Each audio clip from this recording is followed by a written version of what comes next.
Hey, good evening, ladies and gentlemen. Welcome. We're going to get started.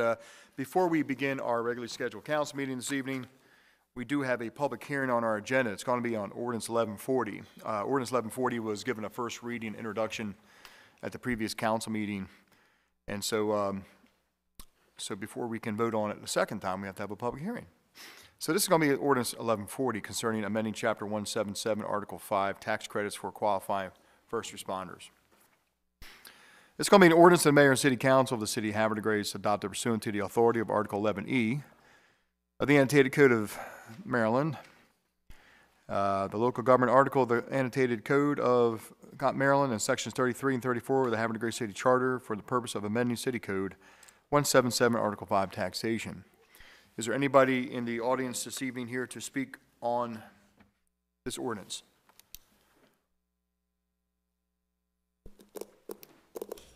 Any comments from the council? Okay.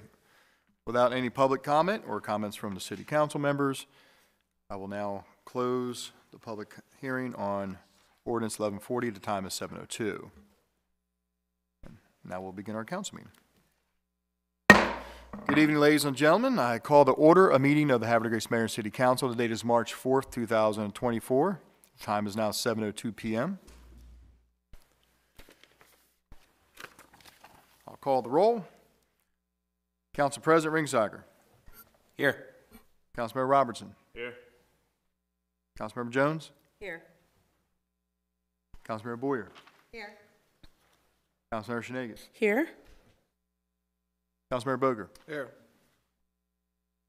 All council members are present and accounted for. Please join me, everybody, for the Pledge of Allegiance and opening prayer.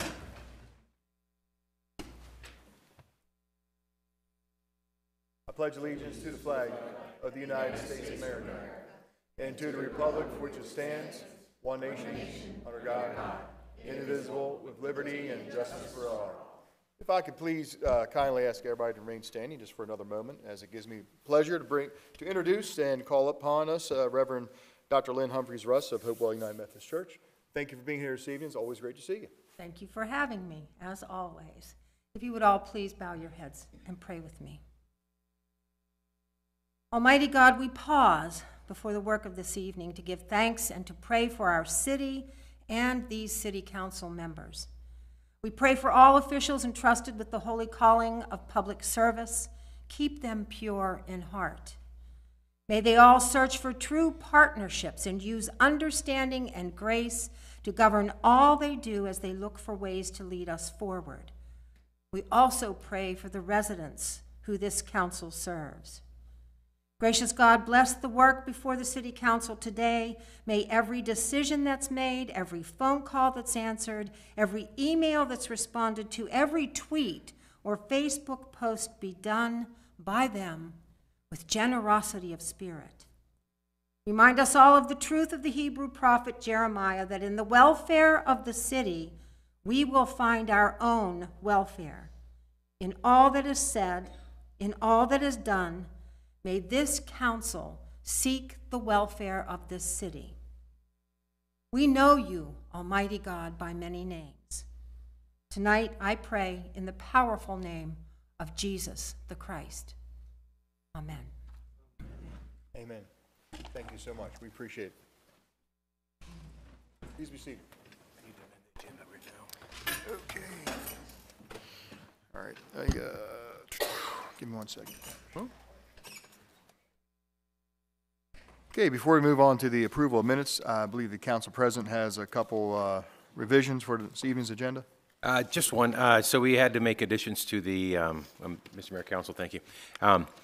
We had to make additions to the agenda after it was already posted online. Per our code, it's required to be posted by noon on Friday, and we added something just a little bit after that. So I make a motion that the new agenda as posted online be accepted as the agenda for tonight. Council, I have a motion by the council president to accept the revised agenda. Do I have a second? Second.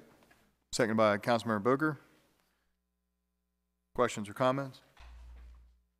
All those in favor say aye. Aye. All opposed say nay. Council President, the revised agenda is approved by council. Thank you, sir. Thank you. think we got it on like 12:30. Yeah. I think so, but hey, 12 o'clock's 12 o'clock, right?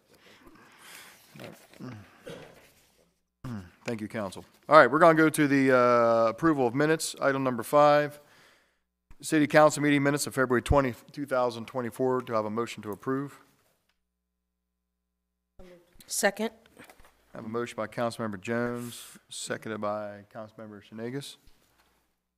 Questions or comments on the minutes? All those in favor say aye. Aye. All opposed say nay. City Council meeting minutes of February 20th, 2024 are approved, 6-0 in the affirmative. Okay, we're going to go to item number 6, comments from citizens. This is the time of this evening's agenda for comments on the agenda items or general comments of city business. So normally what I do is if you took the time to go online and fill out a form, or if you filled out a form by the door and turned it in, I will call on those speakers first,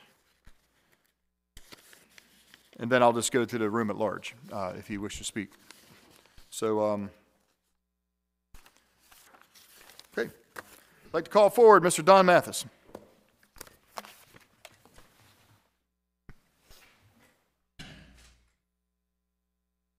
Good evening, Mr. Mathis. Always a pleasure to see you, sir. Always a pleasure to be here. I'm Don Mathis. I live at 305 Tidewater Drive in Havre, Welcome. Grace. I want to thank the mayor, thank the council. Before I do my comments, I just want to say the Chamber of Commerce State of the City event the other night was truly fantastic. For people that don't know how hard you all work and how much gets done, I mean, it was an incredible, incredible evening. I work for municipal government, I work for state government, I work for federal government, so I have a little bit of understanding of how hard you work and what you do. But that was, my wife and I had a wonderful time, so. Thank you. Great slide presentation, that was remarkable. Anyway, I'm here to talk about the Hartford TV show we're having at the Cultural Center on March 13th. It's called Facing Addiction, Finding Facts, Solutions, and Hope. We have 95 RSVPs already that have come in. We have a commitment from WMAR-TV that they're going to cover it. And just today we received confirmation that Voices of Hope is going to donate Narcan for every person that comes. It comes in 2-dose boxes. We'll have enough for everybody if all the seats are filled. If you went to a pharmacy to buy that box, it would cost you $42. And we're going to give it away for free. So tomorrow we're doing a walkthrough with the inimitable Mr. Bob Denton, make sure everything's set up. We want to make this a first-class event. The only thing that I need to correct is I had said earlier it was going to be simulcast on Hartford TV. It's going to be simulcast on Hartford TV's Facebook page, and it'll be shown live. It'll be shown on tape after April 1st and repeated again. It'll be on Comcast 21, Armstrong 7, and Verizon 31. So this is going to be a first-class event. We have some truly remarkable, informed panelists there. All of them either work or live in Hartford County. Some of them live in Havre de Grace. Some of them work in Havre de Grace. So I think it's an event you'll be proud of. I serve on the Hartford TV Foundation board, and our thinking is if this goes well, we might kind of want to come back and see you again. So I thank the council, I thank the city, and if you have any questions, I'll be glad to take them. Any questions, council? Councilmember Boyer? I just want to just take this opportunity to say thank you for being you. You are an absolute gem of a man who's very dedicated to this issue and has always been dedicated to this issue. Not just this issue, but dedicated to the people who live in this city and this county. And thank God we have people like you in our lives. So thank you very much for everything you've done. This should be an excellent event, and I look forward to hearing more about it. Great. And seeing what you guys have going forward. So thank you. Thank you for your kind words, Councilwoman. Any other questions? Thank you, Councilmember. Still room at the end if you want to get seats. Thank you. Thank you, Mr. Thank you, Mayor. Mr. Mathis.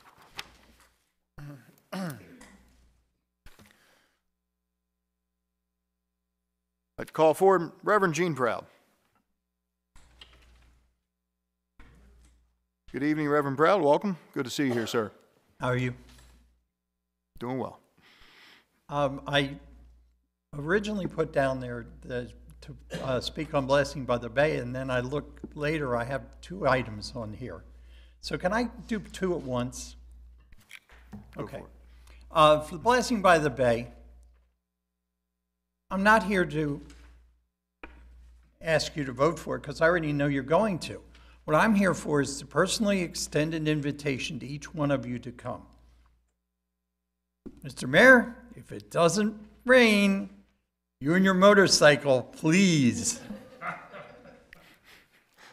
But the rest of you, come. One of the things that we want to do is we would like to bless you each individually personally, not just as we get the chance to here in front of the council, but at another time. Because there aren't enough times to bless you for everything that you do. And that's really what we want to do. We want to extend this time of blessing over not just the Bay and the city and the people. We're going to do all of that.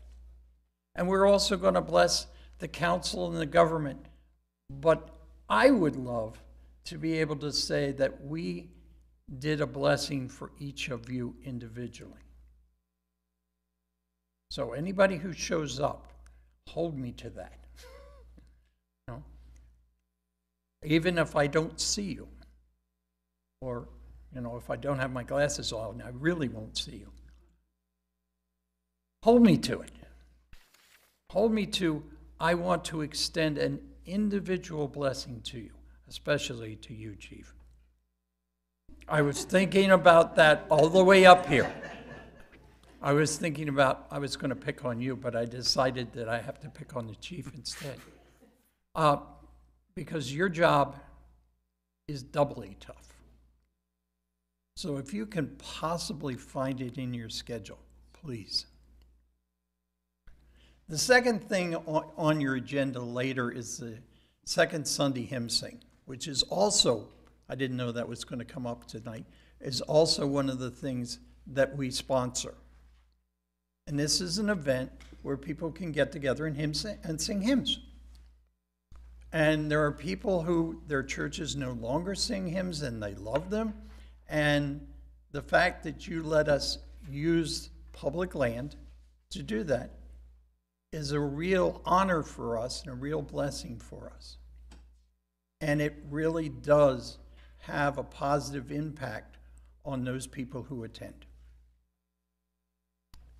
If there are any questions? Any questions, council? Thank you, Reverend Brown. Appreciate it.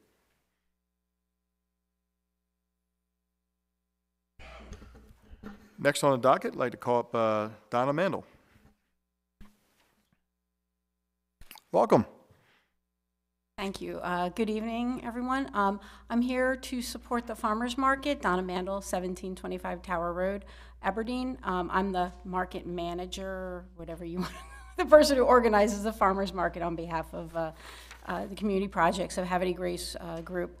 I want to thank the council for all the support you've given to the farmers market in the past, including the winter market, which is ongoing right now, which despite the weather, we've had wonderful turnout from the citizens of Havre Grace.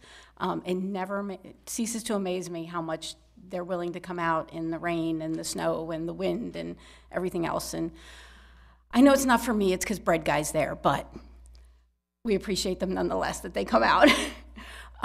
We have our next farmers market application in. We're starting on May 4th this year, running through December 21st. We're actually going to be partnering with Market Street Brewery for some of the special events at the farmers market. We're going to look to change things up a little bit this year, try to get that Christmas market in that Council President Ringsacker's been asking for a couple of years. We're going to try to do some more special events this year. We have a lot of new vendors interested in coming to the market. So hopefully we'll have another great season like we did last year. And if you have any questions for me about anything, and I do want to thank Chief Walter and the officers who help us at the market. They're absolutely wonderful. Absolutely wonderful. Any questions, council? Thank you, Donna. And Appreciate can it. they keep bringing the dog back? Because the dog is awesome. Thank you. Thank you. Mayor. Thank you very much. No, it's all good. I was going to say a comment to her. What? Oh, yeah, go ahead. I'm sorry. Donna, I just want to say thank you very much for your continued years of organization and bringing the farmers market to our community. In spite of changes we've had to make, you still pressed on and continued to bring new and a variety of vendors to our community. And thank you for extending it in through the winter. But yes, a Christmas market would highly go over very well in this community. So we would love to have that here in Havre de Grace. We'll see what we can do this year. Thank you. Thank you. Thank you. I'd like to call forward Mr. Kurt Doan.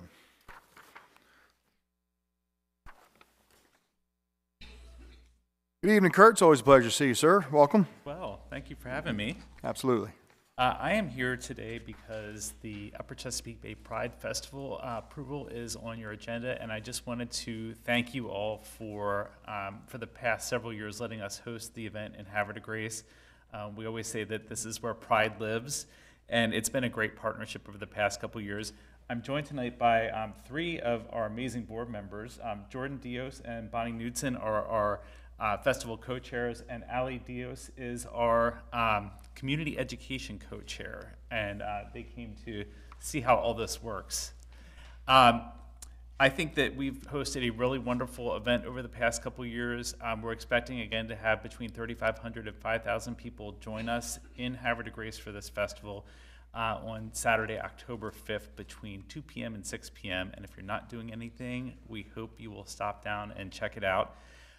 Last year, we were really excited to work with a couple of local businesses to cobble together what almost felt like an entire weekend of activity. We had a pre-party at the Vandiver Inn, and then the day of the event, we worked with Abbey Burger, Gallery 220, and the State Theater to host pre and post events. And I think with a little effort, we could almost cobble together a full weekend on purpose this year. So I really just wanted to be available to answer any questions you might have about the festival. And I'm going to be sticking around to see if it makes its way through. Any questions, council? Okay. Well, thank you, Kurt. Thank Appreciate you so it. much. Thank you.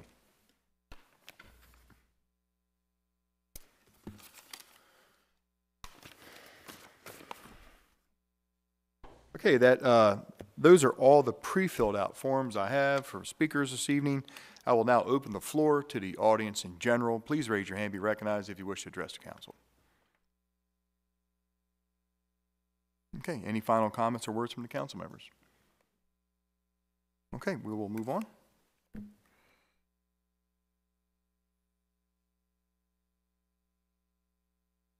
Item 7 is appointments, and this evening we have an appointment to make to the Historical Preservation Commission.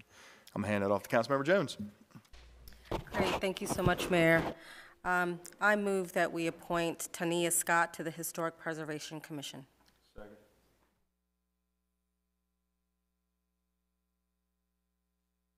Council, I have a motion by Councilmember Jones, and that motion seconded by Councilmember Boker. This is for the appointment of Ms. Tania Scott to the Historic Preservation Commission. Questions or comments? Second by Robertson. Yep. I'm sorry? Oh, you said Boker, sorry. Oh. Councilmember Boker? Comments? I don't have any comment. I thought you did. I'm sorry. I believe the second was made by someone else. Oh, it was made by Jason. You made it? Okay, my apologies. All right, I didn't hear that. It's okay. Motion made by Councilmember Jones and seconded by Councilmember Well, Robertson. we do look a lot alike, so, I mean, Actually, I mean, same with the color. tweed, Both yeah. handsome, yeah. facial hair. If y'all knew how quick I'm losing my hearing, you're all in for it now. It's going to be a long ride. Okay, all right. So, motion by Councilmember Jones, second by Councilmember Robertson. Question or comments? Councilmember Robertson? So, I cannot ever speak highly enough of Miss Tania Scott. She has served on the Youth Commission for several years. She is a very motivated, very respectful young woman. Our parents did a great job raising her, so kudos to you guys. And I'm really thrilled that she's looking to be more involved in yet another volunteer opportunity with the city. And I think that the commission will be better, will be well served with her, with you guys. Sorry. Thank you, Councilmember Robertson. Councilmember Jones? Yes, I just want to say how excited I am to have Tania step up and be interested. She is still in college, and she goes to my alma mater, Howard University. So I'm excited to see her be engaged. I think it's great to have younger folks in the community step up and want to do some different things. Lovely family, so I'm just excited about having her join us. Thank you, Councilmember Jones. Any other questions or comments? Hate you. All right, fair enough. This is going to be on the appointment of Ms. Tania Scott to the Historic Preservation Commission. All those in favor say aye. Aye. Aye. All opposed say nay. Motion to appoint Ms. Tania Scott to the Historic Preservation Commission is approved, 6-0 in the affirmative. So we're going to go to item 8, which is oath of office. Ms. Scott, if you could join me up front, and Councilmember Jones, could you also join me?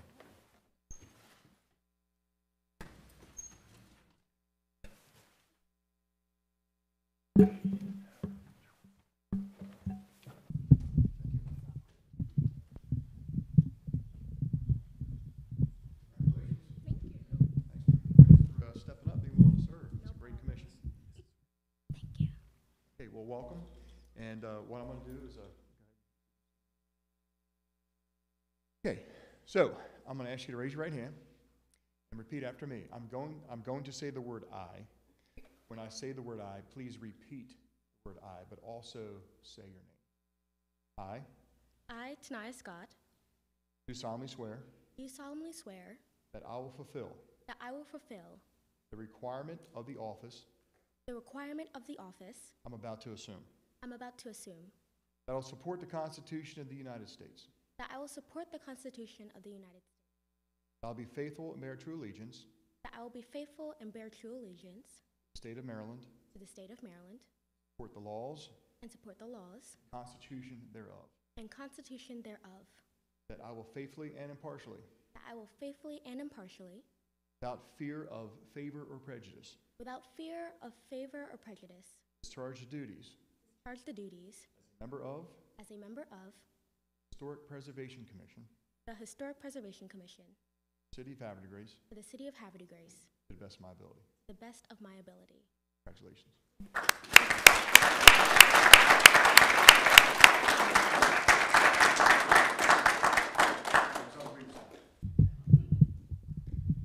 Sign right there.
Okay, we're going to move on our agenda here.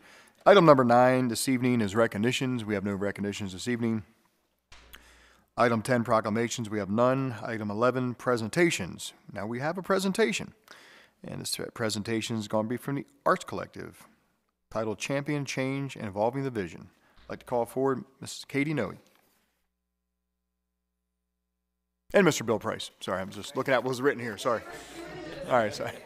I was going to come and drag for a moment there.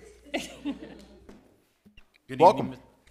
Welcome. Good evening, Mr. Mayor, council members, staff. Great to see you all here tonight. Katie's going to do the lion's share of this presentation, but I wanted to give a little bit of history of the Arts Collective for those who don't know who the Arts Collective is or was. For years, we were known as the Opera House, and because we were there for quite a while. I started the Arts Collective in about 2017, and the main goal there was to do programming for the Opera House, which hadn't come into being yet. In addition to that, shortly thereafter, the city came to us and asked if we would be interested in championing the A&E district on behalf of the city. So now we have a memorandum of understanding to do that. We then were also asked if we were interested in managing the Opera House, and we did that as well for 5 years. Subsequent to that, we also brought on the Arts by the Bay Gallery because they needed a 501c3 to umbrella the organization. We picked up the YAP program, the Youth Arts Program, and in 2018, we also picked up the Public Arts Commission, Public Arts Commission from the Community Projects at Havre Grace, so that all of the arts were coalesced into our organization. And that's where we are today. Katie's now going to take it forward from that point forward. Thank you very much, Bill. Yes, there we go. Good evening, Mr. Mayor, council members, administration. It is wild to me that a little over a year ago today, I was standing in front of you as the new executive director of the Arts Collective, talking to you about a lot of ideas we had and a lot of aspirations, but we were just about ready to move into a new home. We were looking at some huge changes within the organization and how we were really going to be operating with all of the new opportunities facing us. And so what we talked about last year was, again, a lot of ideas, a lot of vision. So I'm very excited to share with you today the action part, because it has been a wild year and we're very proud of the work that we've been able to do with so much support, and especially from the city of Havre Grace. So just to go into a couple of foundational elements. So at its core, the mission of the Arts Collective is to build community and drive economic vitality through the arts. So we're not just here to make sure that people have creative opportunities, which is universally supported, but we really wanted to harness the power of what that means in terms of bringing people together for greater causes and ultimately feed it back into our local communities and economies. So everything that we're going to touch on today are things that we've done in service of those main goals. As just a point of reference, today we have 10 board members. We have 1.5 staff members, so that's myself as a full-time executive director. We also have a part-time director of operations, not half a person, so there we get the 1.5, and a bookkeeper that works with us maybe a couple of hours a month. So we have a pretty tight crew that is responsible for all of the activity that we're going to talk about tonight. We did a quick count on our volunteer stat, so we're sitting at about 80 repeat volunteers. That's everyone from people who run the welcome desk at Gallery 220. That's people that are doing ticket taking, ushering, box office, concessions for events that we host at the gallery, at the Opera House, at the Star Center, at the State Theater, with all the venues we partner with. It's also a myriad of volunteers who do things like taking flyers out to high trafficked areas throughout the area, or throughout the city, so that way we can actually advertise the things we're doing. So we've got a lot of people involved in a lot of various tasks to make all of this work. And something we are very proud of, conservatively speaking, we are partners with over 250 local and regional artists. So when we're talking about local and regional, I'm speaking about people that live, work, create in Havre de Grace, in Harford County. We've also made some huge connections with folks that are across all types of disciplines of the arts throughout the DMV and Mid-Atlantic region. So it's something that I share tonight because it speaks to people that we're bringing into Havre de Grace, not just propping up within our community and celebrating within our community. We have a really nice hybrid going there. And if I may add to that, that is critical to the arts and entertainment mission that we've been given by the city of Havre de Grace and the state of Maryland. The A&E program by the state is to create artists to come to Havre de Grace to work and play and sell their work in Havre de Grace and live here, so the economic stimulus. Well said, Bill. Bill agreed to be our Vanna tonight, so I can't let him off the hook too much. So a couple more stats to share in terms of the community. So as of the time this presentation was put together, so just last week, we currently have over 4,500 followers on our Facebook and social media platforms, so Facebook and Instagram primarily. That's almost double what we were at this time last year. I attribute that to the work of plenty of volunteers helping us post content about what we're doing, and not just sharing posters or images of art, but really being creative with how we interact with people across those platforms. Our estimated reach on Facebook and Instagram is over 43,000. On our website, which we are currently thinking of ways to update and make a little bit more contemporary, a little bit more interactive, we've also gone up to about 1,000 hits per month, which is an improvement year over year. So really trying to get everybody taking a look at all the great things going on with the Arts Collective and our partners. And audience demographics. So we have some work to do, I would say, in terms of the percentage breakdown between female and males. We have just under 80% female as most of our followers on social media, and about 20% males. Stereotypically speaking, you know, at least we're hitting the people that are doing a lot of the planning and buying tickets in households. But I will say You that all know who you are. You run the household, you run the schedule. But I will say that is not reflected in the audiences that we have at any of our programmings. I'm very, very pleased to share that when it comes to the people that are coming to Arts Collective events, we range from, actually 35 is a little bit on the north end for some of our events. We've got younger audiences, we've got teens coming in for a lot of activities coming into the gallery, all the way up to 64 and above. But when you look at the demographics in front of you, it's people from all ethnic backgrounds, all ages, all experiences of life, a lot of creatives, a lot of artists, but also a lot of small business owners, a lot of tourists, a lot of people who don't really know what they're walking into, but something has piqued their curiosity, so they want to come in and take a look, and inevitably they end up coming back. So we've really done a lot to reach out to all members of our community with this. And if I can add to that, a lot of what we're doing now is diversity in the programming that we do.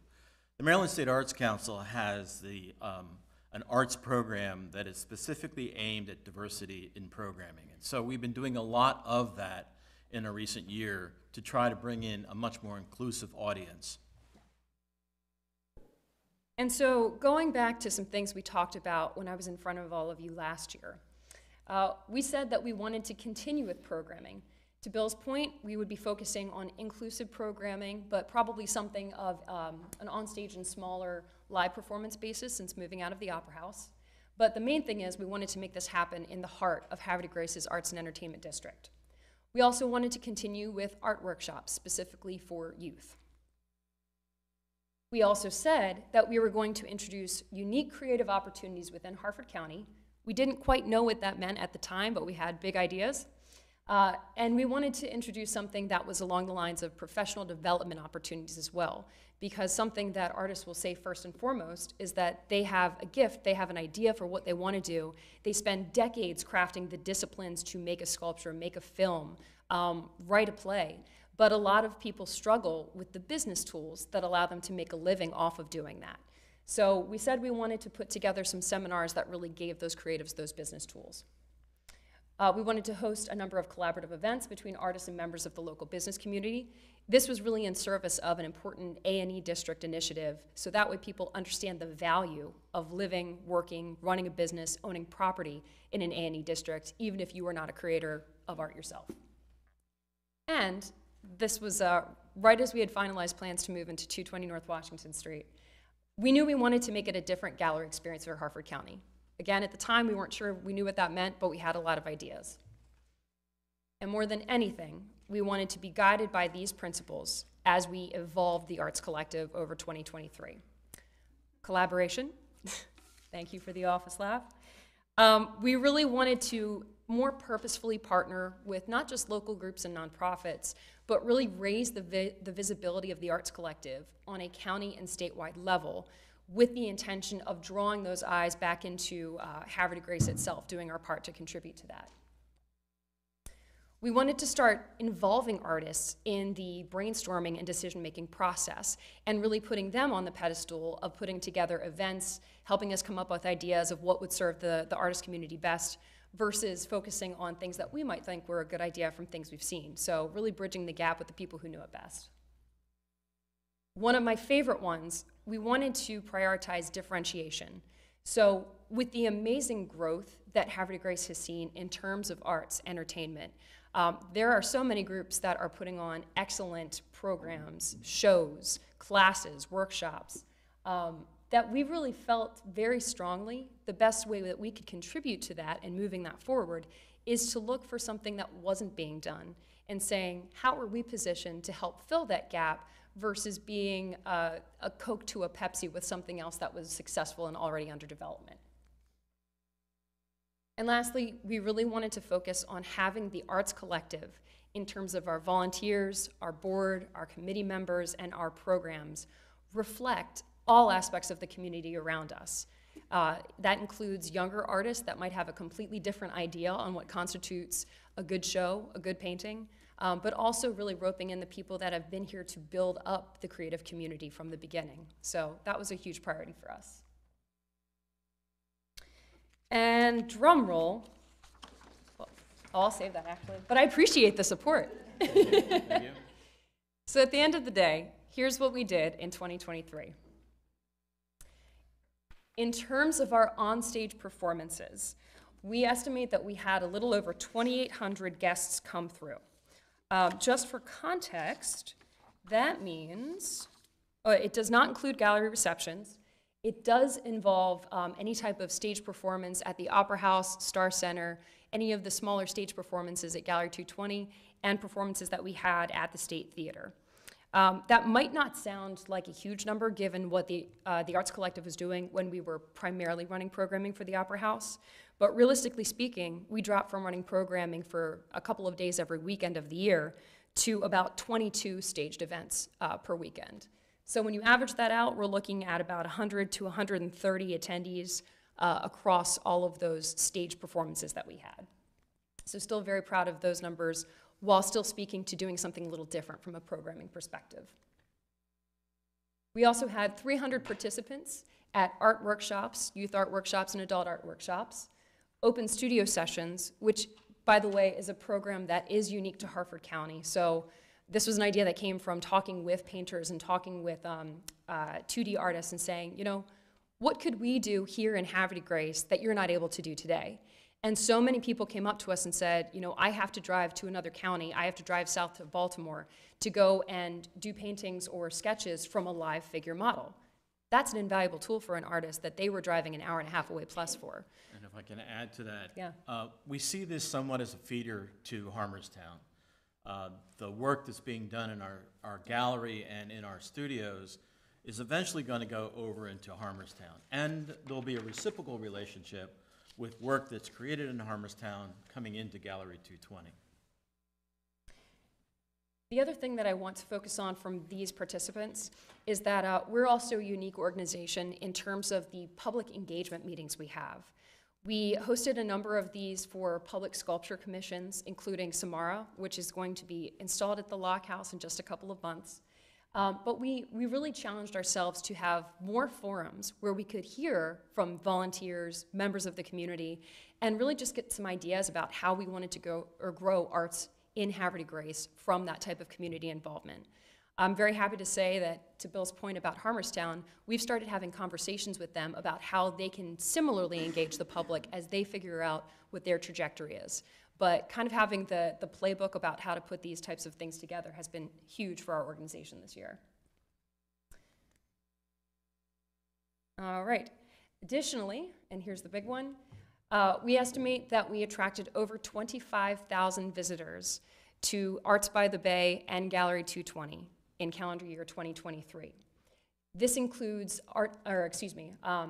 receptions, which are typically hosted at the beginning and end of each art show. Those were bringing in anywhere from 100 to 200 people easily. It also includes foot traffic throughout the year. So there are some adjustments in there for things like First Fridays and holiday traffic, but I have to commend the committees that run both of these galleries, because there's also a host of different networking events and artist demos and things like that that happen throughout the year that we do to draw in traffic, even when there's not a bigger holiday push happening. So So really quickly, the grand total of how many people we attracted to Havre de Grace last year, and can I get a drum roll one more time? I really enjoyed that. We're looking at over 28,300 visitors brought in by arts and entertainment activity in 2023. I'm going to take it back to this slide for a second just to talk about what we call the Gallery 220 effect, because this is something that was so pivotal in terms of our ability to do all the things that we just discussed this evening in terms of activity and foot traffic. So when we first moved into 220 North Washington Street, we knew we had a beautiful space. We knew that we wanted to continue with the tradition of having a strong gallery presence there. And we knew that we wanted to make it a hub for so many people of different backgrounds, types, disciplines, professions, to come in and find a foothold in Havre de Grace and in the A&E district specifically. All of this is well after a lot of discussion about taking over the Art Emporium. Yeah. In 2020, Robert Butin called me and said, hey, you want to do that? And we thought for a really long time, this is a crazy idea. But when we started getting into it, and as Katie was, of course, spun up quickly on it, we decided that it would be a really good move for us to not only have the performing arts, but also the visual arts and the spoken word and original playwrights. And that's what Gallery 220 enabled us to do, which took us a little bit to the right of where we were to be able to do a much more inclusive arts program for the Arts Collective. I would say a comprehensive arts program as well. And it's so amazing to see all of the different organizations we work with, and even our internal committees, really start thinking about how they can tie off what does this show and this theme have to do with maybe the art that we can have on display in the gallery at this point. How does that tie into a lecture series or a workshop that we can also program? So there's a lot of synergy happening right now internally and with the other groups that we partner with. Just a couple of quick mini anecdotes I want to leave you with for the Gallery 220 space. One of my favorite memories, and I'd like to thank all of you who were there for our grand opening almost a year ago, was looking out at just the sea of people that came out to see what we were going to do next and see how this new art space was really going to feed into Havre de Grace's identity.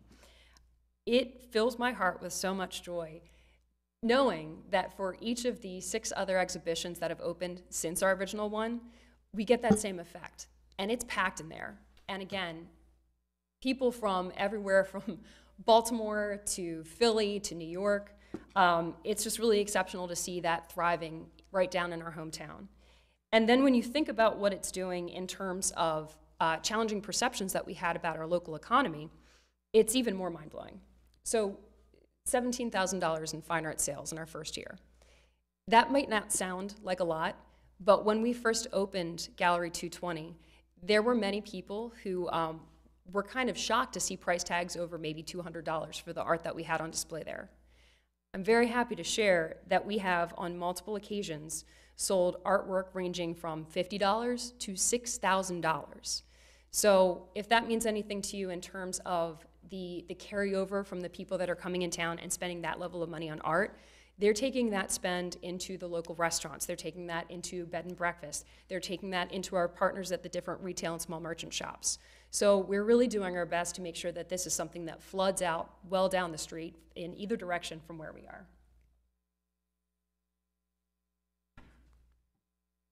And we already had that. So at this point, I also want to shine a light on the community partners that we had in 2023.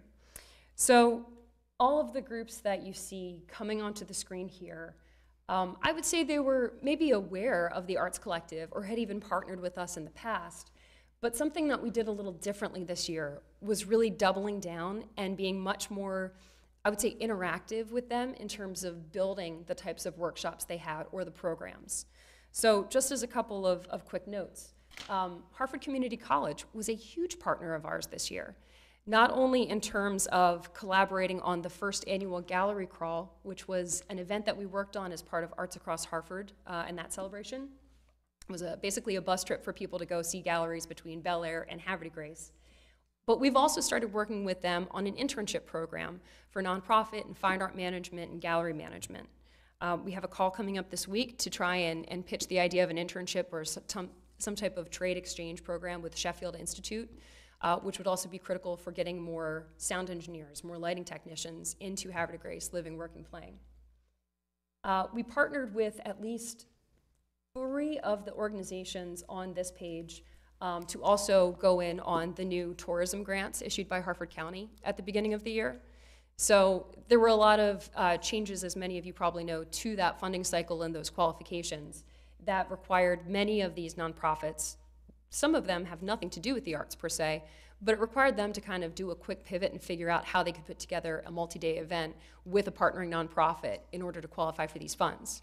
We said, you know what? The arts are pretty universal. You can add a band, you can add a plein air painting competition. We got your back. So we really challenged ourselves to develop some of these programs with the nonprofits you see here. The Friends of Concord Point Lighthouse was actually the first nonprofit to execute their event with tourism funding from the county. So we did that with National Lighthouse Day with them this year. And we've got Rowdy Rooster Fest coming up in May with the Stepping Stone Farm Museum, and we're coordinating a weekend-long plein air painting competition for them. All right, so drawing to the end of our presentation, goals for this year. We've got 3 main categories that we're focusing on. Staying in the A&E district, making sure that we continue with the professional development seminars that have gotten such great feedback over the last year. We also, and I was just meeting with our committee chair, Charlie Heiner, over this about a week ago. We also want to highlight a specific number of nonprofits in Havre de Grace, like the Concord Point Lighthouse Museum, like the Green Team, like several others that are on the docket, and say, you know what, let's start getting together and planning how we can collaborate on events. Everybody's hurting for funds, everybody's hurting for volunteers, everybody's hurting for time and capacity. So we figure it's really in everybody's best benefit if we say, here's how we can contribute to what your vision is, here's what we'd like to bring along the way, and let's make a plan to go after it. We also have ambitions and plans to continue with Gallery 220 this year. I can go into that later if there are any questions, but we are continuing with exhibitions through the year. We've also got some really good ideas going through up to a board level about how we could continue with those, or what we call the Gallery 220 effect, even if we have to change locations. Public art is a huge focus for us this year. It's been a boom this year, I would say, as well. Again, we have this large-scale Samara sculpture that will be installed down at the Lockhouse Museum this coming April or May, depending on the weather. For those of you who might have remembered the models that we had at 220 when we first opened, this one was the kinetic sculpture that had 3 different points of rotation. And I think it's going to stand, what, 12 feet? Taller than that. I think it's about like 16. 16 feet when it's installed. Yep. So it'll be a very dynamic attraction for anyone that goes down to the Lockhouse. We're also partnering with the Arts Commission to put together a sculpture probably out in front of the Opera House, but we just got together and started looking at some of the proposals on that. So there's another sculpture that should be installed, fingers crossed, within the next calendar year. And I'll give a nod to Bill on this front too. We've also been applying for funds separately to restore the Under Chesapeake Bridge mural and brighten that up, liven it up, and make it that amazing welcome spot into Havre de Grace again. For programming, so one of the things that we first were really founded on. So we do have a new programming committee chair, Dr. Janice Mahinka from HCC. So she has stepped in to fill Bill's shoes as the original programming committee chair. And with Janice, we are looking to really, again, fill the gaps in terms of live and staged entertainment that exist in our community today. So we know between the Star Center, the State Theater, Opera House, There's plenty of community theater, there are plenty of bands and live performances. So things that we're probably going to be exploring are more on the cultural side, on the classical side, maybe global music festival. So we'll continue to challenge ourselves to do something different, so that way it's just an added draw for people to come into town.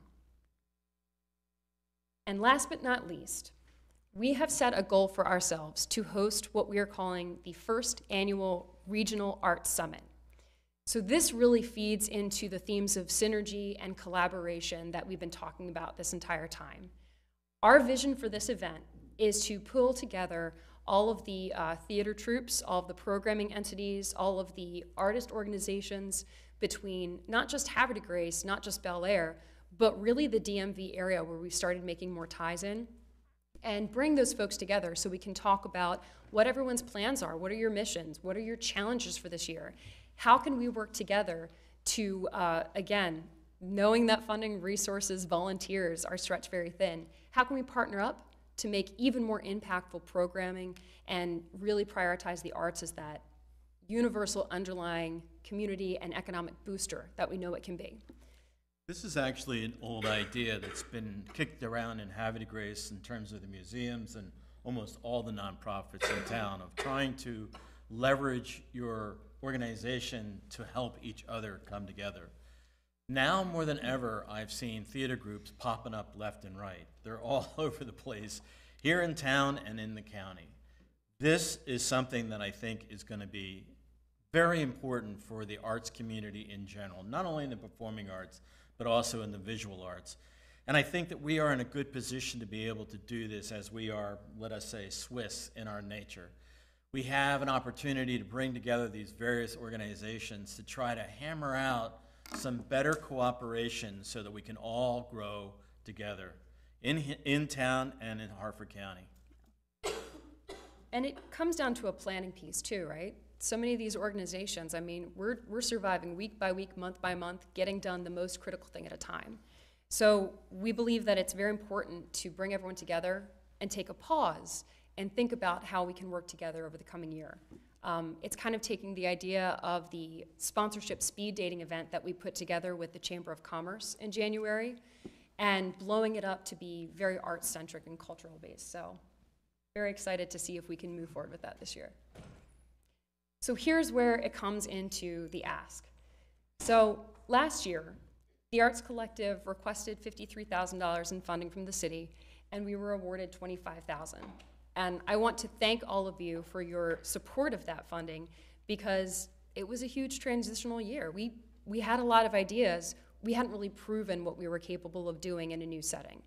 But hopefully what you've seen tonight is that with the size of our organization, with the vision that we have, and with the finger on the pulse, not just of the artistic community, but the desire to collaborate with so many other groups, we really are a huge investment in evolving the cultural, the artistic, the entertainment aspect of Havre de Grace's character. So with that in mind, we have submitted a request for this budget, or this funding cycle, for $50,000. So this is something that we would use, first of all, for operational support, not just in terms of gallery operations, but in terms of staffing especially. We kicked up the notch of activity very intensely this last year to show what we were capable of, to make sure that we were really continuing to live by our mission and be a community partner that Havre de Grace could be proud of in the last year. I feel very confident in saying that we've been able to accomplish that, but in order to make it scalable and hopefully double down our efforts, the additional funding would go a long way. So with that, we will thank you for your time and open it up to any questions anyone has. Thank you, Katie and Bill. Councilman Robertson. I'm sorry, did I cut you off? No, I was just actually going to thank them and then open up the floor to council. You're the first one, sir. There you go. First of all, Bill and Katie, great presentation. I really appreciate you taking the time and laying this out so well. You look like you've rehearsed this a time or two, so yeah, very, very well done. The matching tops, so. I appreciate you know, the expansion that you've done with the gallery. I think that that's an interesting move, and it seems to be one that's fruitful. I walk by there quite frequently, and you know, it's always nice to see the place, you know, alive. I'm interested how the revenue stream there works. So like, do you get a portion of the sales of the art? And then when you have like expos and stuff, are people renting space from you? Sure. So currently, we are not renting any of the space just because we decided to keep it reserved for more community activities and open studio sessions and workshops. So the financials that we have set up at the gallery are limited to the sale of art that is on display for the duration of a show. We did a lot of research on this and pulled a lot of artists from around Harford County and beyond to see what would be fair terms. And where we settled was saying that we would be a commissioning agent where artists, if they sell their work during a show, there would be a 70-30 split, with 70% of the profits going to the artist and 30% being retained by the Arts Collective as a commissioning agent. We also gave artists the option to increase their rate back to 80% if they were willing to volunteer their time in helping to staff the front desk and talk to people as they come in, that type of thing. So of the $17,000 that I put up, I don't have the exact item in front of me, but it's probably, 70%, I'm sorry, probably about 25 to 30% that we actually retain from that. We're also using it as a small venue for the poetry jam, readings of original plays, and book readings. And for that, we do charge a small admission fee for the public to come in and partake. Yeah, got to pay the rent. Yeah. Yeah, I appreciate that. And you hit the nail on the head when you first started out that, my wife, 90% of the time when you see me at one of your activities, it's because my wife bought the tickets and put it on our calendar, and I just happen to look and like, oh, I guess we're doing this now. I don't know how she sees things before I do or takes action on them, but how are you getting your reach out beyond the community?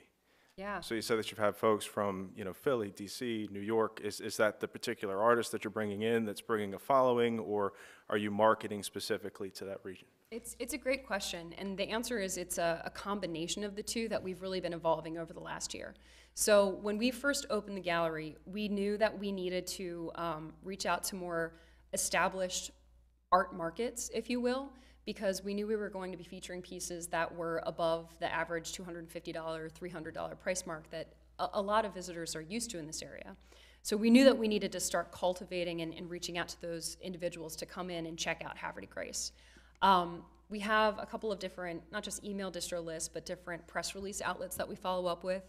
We also have increased our relationship and connections with the Maryland State Arts Council and unaffiliated for-profit art review magazines like Be More Art, which is a pillar in the community or in the Baltimore art scene, to get some notoriety established for what we're doing there. From there, we really did start working with the artists that were part of each exhibition to tap into not just their following and their patron list, but pulling stories from them. What was in your mind when you were creating this sculpture made out of forks? What was going through your vision when you were trying to put together this film installation that speaks to our connection to nature? Like, how did you do that? And we took that content and we infused it into our social media presence. So that way, anybody that's following the Arts Collective or Gallery 220, you're not just seeing dates and details about an event, but you're really connecting with the art that you could walk in and see. So we really pushed ourselves to just have it layered. Also, about 2 years ago, when the marketing committee of the Arts Collective, made up of volunteers, really wasn't making it happen. No fault of their own, but they had lives to lead. We then employed Lee Schaefer of Digital Media. Harford Digital. Yeah, Harford Digital, to work with us to broaden that out a lot further than we ever have before, and he's been working with us ever since. You may know him. We all met him a time or two. All right, well, thank you, and thank you again for taking the time to be here this evening. Our pleasure. Thank you. Thank you, Councilman Robertson. Councilman Booker. Hey, just real quick, Mayor Martin, so first of all, it's a great presentation, I appreciate that. If you go back like 7 slides to your ribbon cutting, I think someone lost their head. You did, hold on. Yeah, so someone Feed who might be making a decision for So he's a no on your upcoming budget request. budgetary. You know what we did? We gave you a super cool So it's my turn to talk. Mask. So what happened there? I think actually this is Oh, okay. So, yeah, I wait to see the revised edition of this. We wanted to surprise you. We had ideas of recreating it as a mask to Was give that you just later. to add levity? That's my head you're chopping off. So, one thing that you said resonated with me: live, work, and create. Just maintain that momentum. Some of your guiding elements I thought were fantastic, but I also want those to drive your expectations, right, for success and for growth. Okay, so you set that expectation, you set that growth. And one other thing, and I don't want to, you don't need to comment on this, but something to think about, Amtrak. I want you to think about as that's going on, I want you to think about your advantages, your disadvantages, and how you can gain certain efficiencies on this 10-year project. Beyond that, that's all I have. Thank you. There have been a couple of beginning conversations on that front, so we're absolutely exploring a lot of different pathways. Oh, and I'm used to seeing you with a little bitty person, and you don't have that presence tonight. But I would say that she's watching with her dad, but she's probably watching Baby Shark. this has probably been her best part, her most favorite part. Thank you, Mayor Martin. Appreciate it. Absolutely. Councilmember Booker. Councilmember Jones. Thank you so much. Great presentation. And I have to say that Havre de Grace is so lucky to have both of you. Katie, I know you're running all over the place all the time. Texting is our friend, and you know, just whenever we can connect, so I appreciate your energy.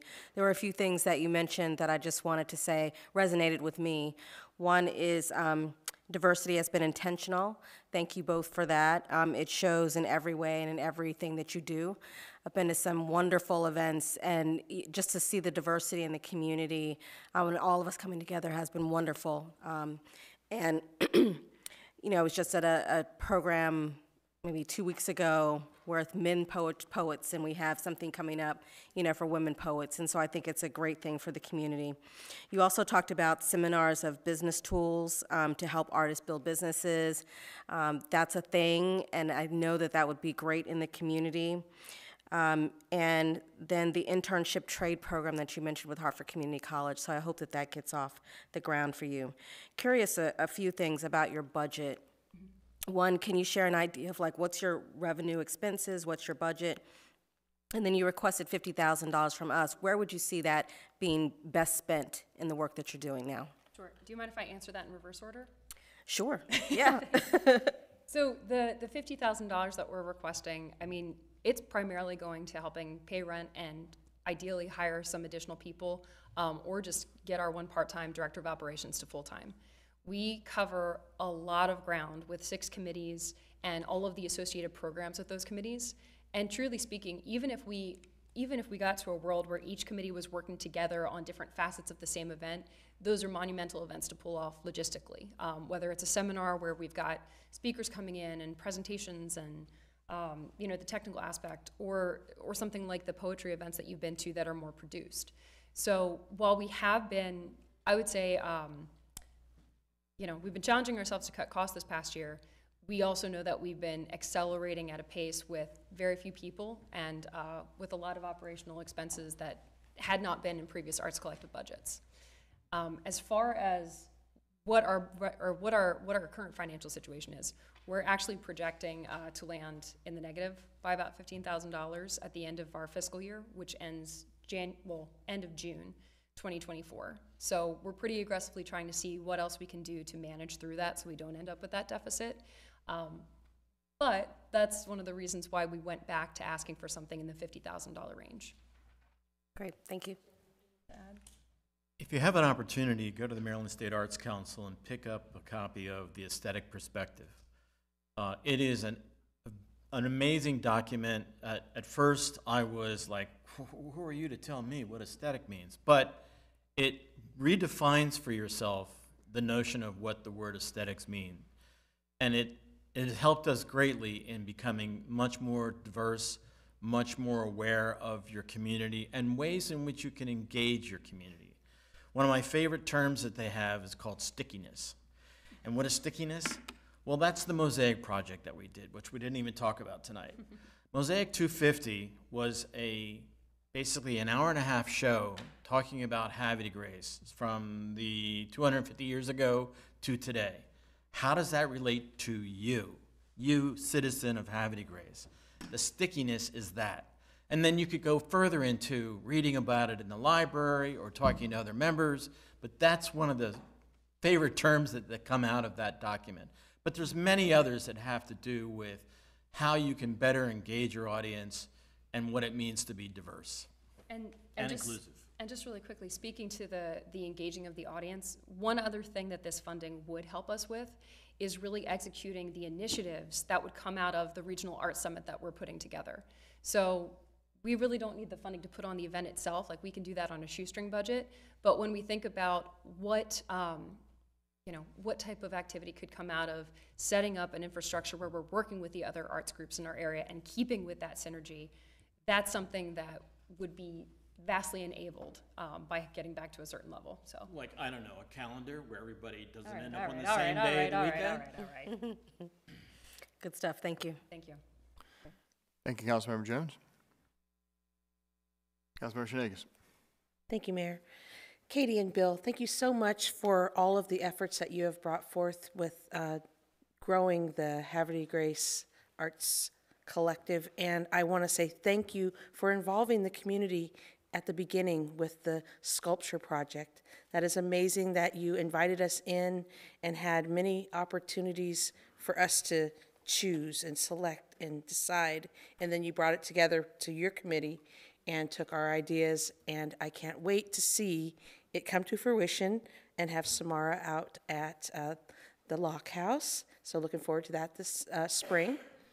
And I want to say thank you for bringing all the diverse little, not little, but I should say magnificent, different types of shows at the gallery. The monthly shows that you've put on, inviting us out, having them available, different styles of art, artists from all over. And I especially really like the one about the stories where people made items out of recycled things or items that have been laying around in grandma's attic and just brought the stories to life. That just really spoke to my heart. And I think that, what you do is you speak to the hearts of people in the community and elsewhere, and you look at different age categories and different interest levels and different media of art. So thank you very much, and I wish you the best in continuing forward into the new year. Thank you. Thank you so much. Thank you very much, Councilmember Shenanigans. Any other questions or comments? Okay, well, thank you very much for your presentation. Well done, and we appreciate it. Thanks for all the hard work. Thank you. Thank you.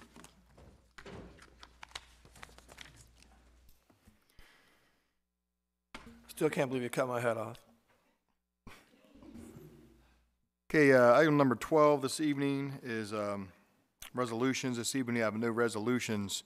And Council President, we have 6 ordinances to go through, and I was just thinking, since we've been sitting for about a little over an hour and a half, or 10 minutes, let's take a 5-minute quick break before we get into the legislative work. Perfect. No problems? Any objections? All right, we're going to take a little quick 5-minute break. We'll be right back.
Okay, everybody, we're back. We took a momentary break after item 12 resolutions, which we had none this evening. So we're going to go to ordinances. Item number 13 on the agenda, we have 6 ordinances this evening. The first one's going to be a second reading. It's going to be ordinance 1139, and I'll hand that off to Council President. Mr. Mayor, Council, I'll turn on my microphone so you can hear me. Bring up my agenda here. I move to introduce ordinance number 1139 concerning amending Chapter 70, fees, for second reading and adoption. Second. Council, I have a motion by the Council President, seconded by Councilmember Robertson. This is a motion to introduce ordinance 1139 on second reading. Questions or comments on the introduction of this ordinance? All those in favor say aye. Aye. All opposed say nay. Motion to introduce ordinance 1139 on second reading carries 6-0 in the affirmative. 1139 is an ordinance by the Mayor and City Council of Havre de Grace, Maryland, adopted pursuant to the authority of Article 11E of the Maryland Constitution, the local government article of the Annotated Code of Maryland, and Sections 33 and 34 of the Havre de Grace City Charter, to amend City Code 70 titled Fees to update the definitions and general schedule of fees charged by the city for various permits, licenses, and other services thereunder. Council, I have a motion to adopt ordinance 1139 on second reading. So moved. Second. I have a motion by Councilmember Robertson and seconded by the Council President. Questions or comments? Mr. Mayor, Council, citizens all. So this ordinance it just establishes our fee schedule. It's required by the state now. From time to time, we'll be making changes. In fact, we do have some other changes upcoming.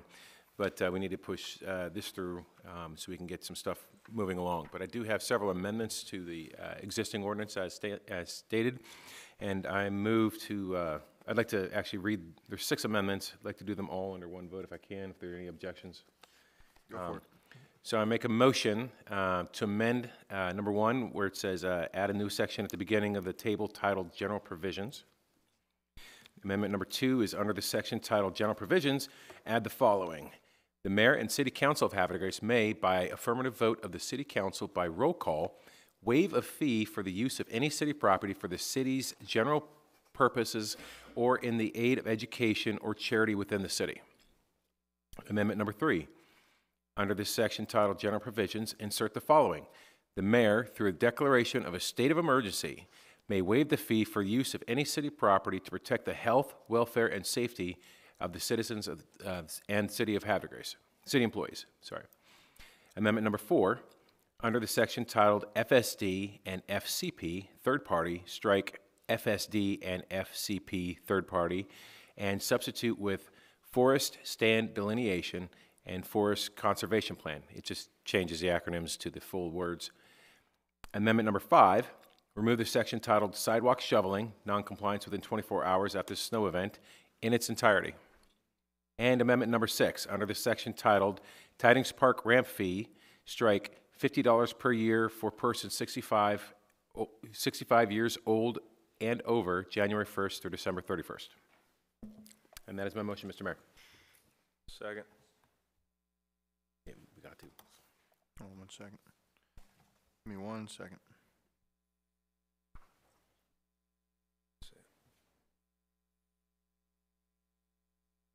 Okay, Council, I have a motion, I have amendments proposed by Council President and it was seconded by Councilman Robertson. The 6 amendments that the Council President read into the record.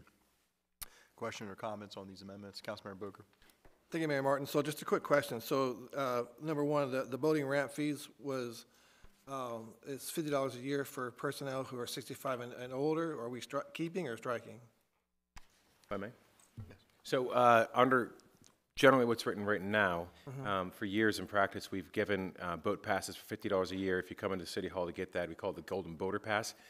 It's actually not technically legal for us to do that. We are seeking to find legal sufficiency to enact that in the future, reenact that.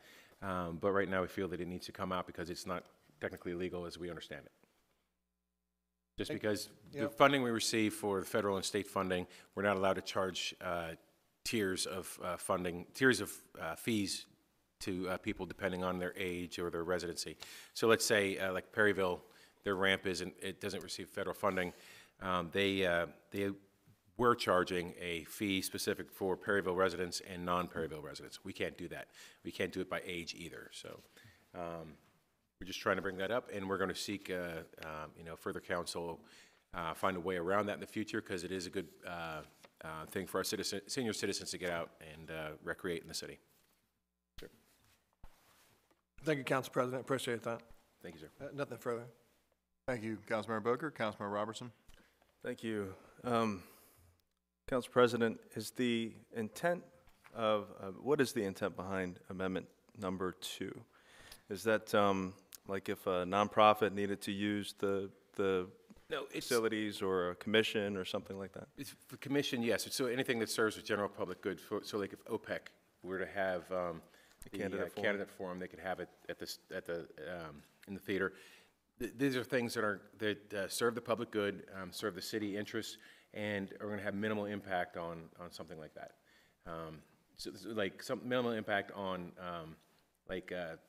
usage of the facility and cleaning and stuff like that. It's just, they can have their 2-hour debate over there, and it serves a public good.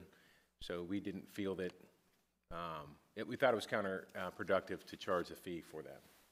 Okay. Groups like that. So it's basically... Or even a commission. If a commission were to have a public hearing, we wouldn't charge the commission.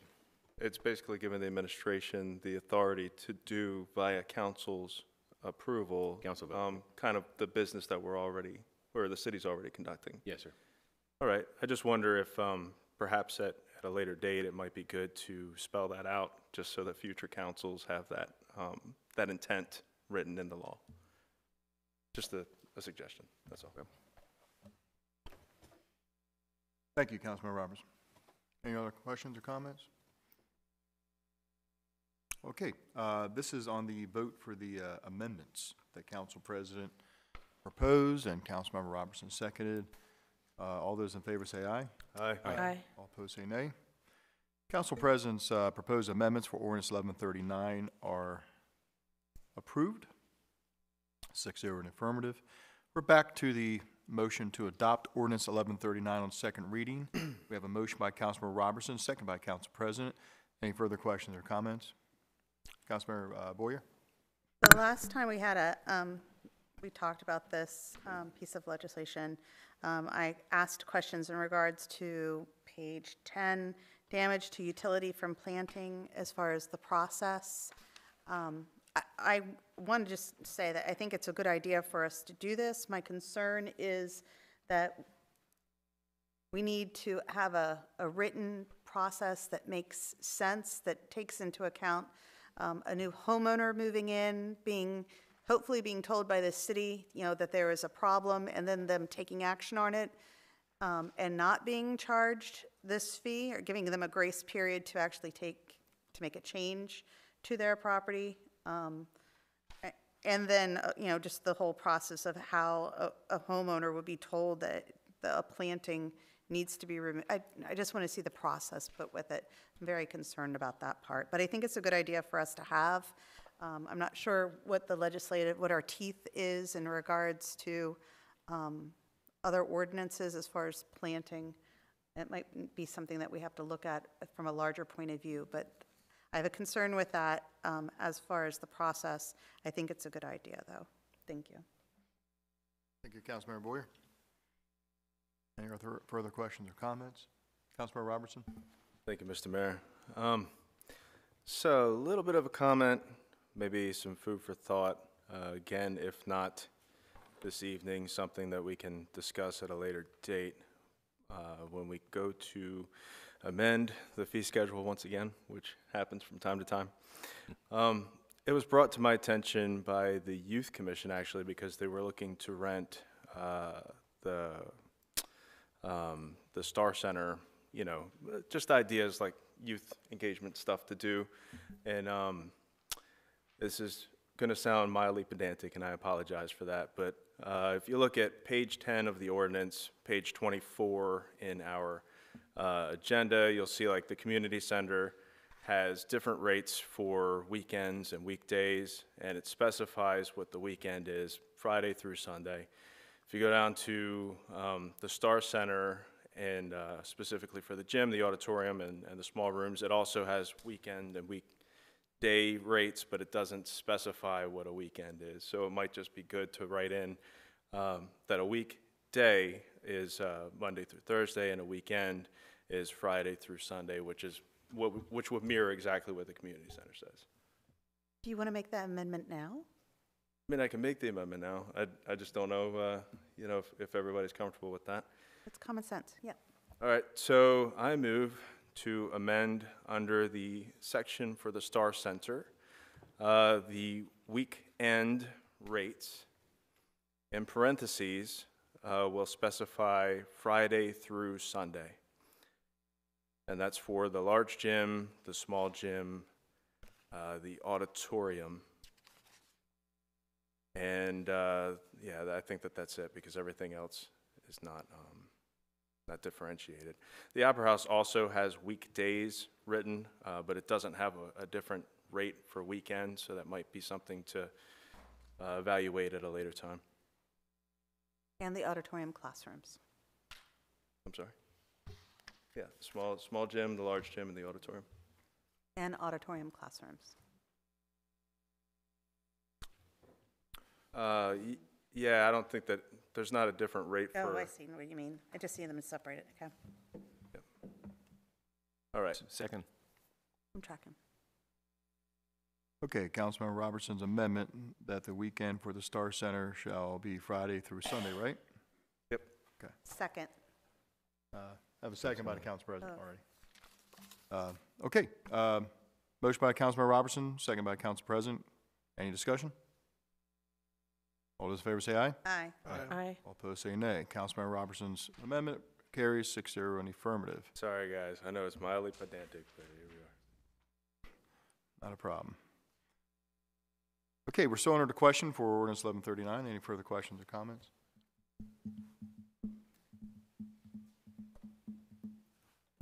Okay, great. We'll do a roll call vote. This is ordinance 1139, roll call vote. Councilmember Boker. Yes. Council President Ringsacker. Yes. Councilmember Robertson. Yes. Councilmember Jones. Yes. Councilmember Boyer. Yes. Councilmember Shenegis. Yes. A roll call vote of 6-0 in the affirmative. City Council Ordinance 1139 is approved by councils. Thank you very much. We'll go to item B on the agenda. We have a first reading, which is a budget amendment, and I'll hand that off to the chair of the Budget Committee, Councilmember Robertson. Thank you, Mr. Mayor. Mr. Mayor, fellow council members, I move to introduce Budget Amendment 2024-07. Council, I have a motion by Councilmember Robertson. Do I have a second? Second by Councilmember Jones. This is a motion to introduce a budget amendment ordinance 2024-07. Questions or comments on the introduction of the ordinance? All those in favor say aye. Aye. All opposed say nay. Motion to introduce ordinance carries 6-0 in the affirmative. Council, this will be ordinance 1141. An ordinance by the Mayor and City Council of Havre de Grace by the authority of Article 11E of the Maryland Constitution, the local government article of the annotated Code of Maryland, and Section 37 of the Havre de Grace City Charter for the purpose of amending the city budget for fiscal year 2024 to address additional allocations of funds for the City of Havre de Grace for fiscal year 2024. This is going to be known as Ordinance 1141. Council will have a motion to approve Ordinance 1141 on first reading. So moved. Second. Motion by Councilmember Robertson, seconded by Councilmember Boker. Questions or comments? Councilmember Robertson. Thank you, Mr. Mayor. Ladies and gentlemen of the audience and at home, just for your edification, this is, the city receives reimbursements for engineering costs that are incurred with new development. This year, the city's been very successful in new development. Yay, city, go team. So we've received more reimbursements than anticipated when the original budget for FY24 came out. Therefore, we need to increase the reimbursement line in the budget, and also, which is revenue, and then increase the expenditure side for engineering. Thank you, Councilmember Robertson. Any other questions or comments? Okay, council, we'll do a roll call vote on budget amendment 2024-07, also known as ordinance 1141. Councilmember Shenanigans. Yes. Councilmember Boger. Yes. Council President. Yes. Councilmember Robertson. Yes. Councilmember Jones. Yes. Councilmember Boyer. Yes. Our roll call vote is 6-0 in the affirmative. City Council Ordinance Number 1141 is adopted on first reading. Council President, would you like to have a public hearing at the next council meeting? Absolutely. Okay, that's going to be a public hearing on Ordinance 1141 at 7 o'clock. Next council meeting, which will be March 18th. Okay, item C, it's going to be ordinance pertaining to Chapter 155, site plan approval, and I'm going to hand this off to Councilmember Shenanigans. Thank you, Mayor. Council, I move to introduce an ordinance concerning amending Chapter 155 pertaining to site plan approval in the first reading. Second. Council, I have a motion by Councilmember Shenanigans, seconded by the Council President. This is a motion to introduce an ordinance concerning amending Chapter 155, site plan approval. Questions or comments on the introduction? All those in favor say aye. Aye. All opposed, say nay. Motion to introduce the ordinance carries 6-0 in the affirmative. Council, this will be known as Ordinance 1142.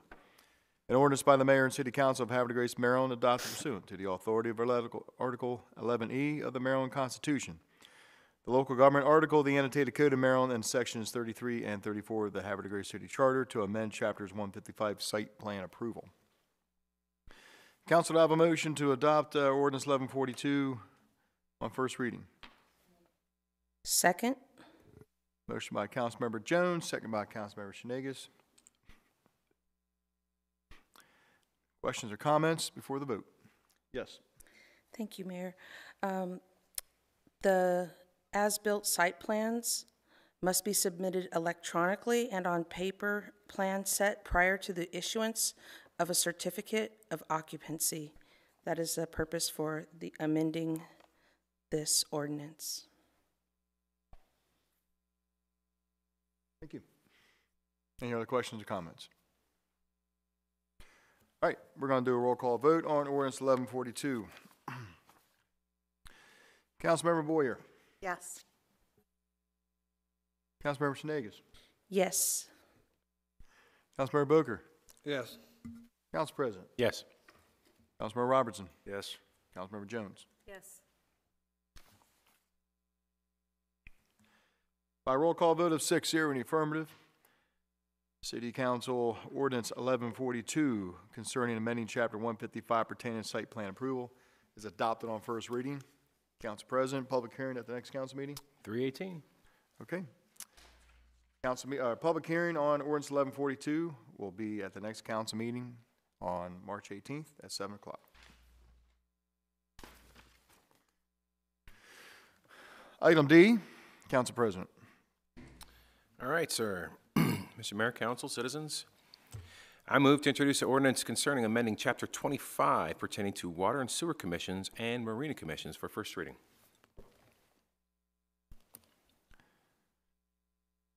Council, I have a motion by the Council President. Do I have a second? Second.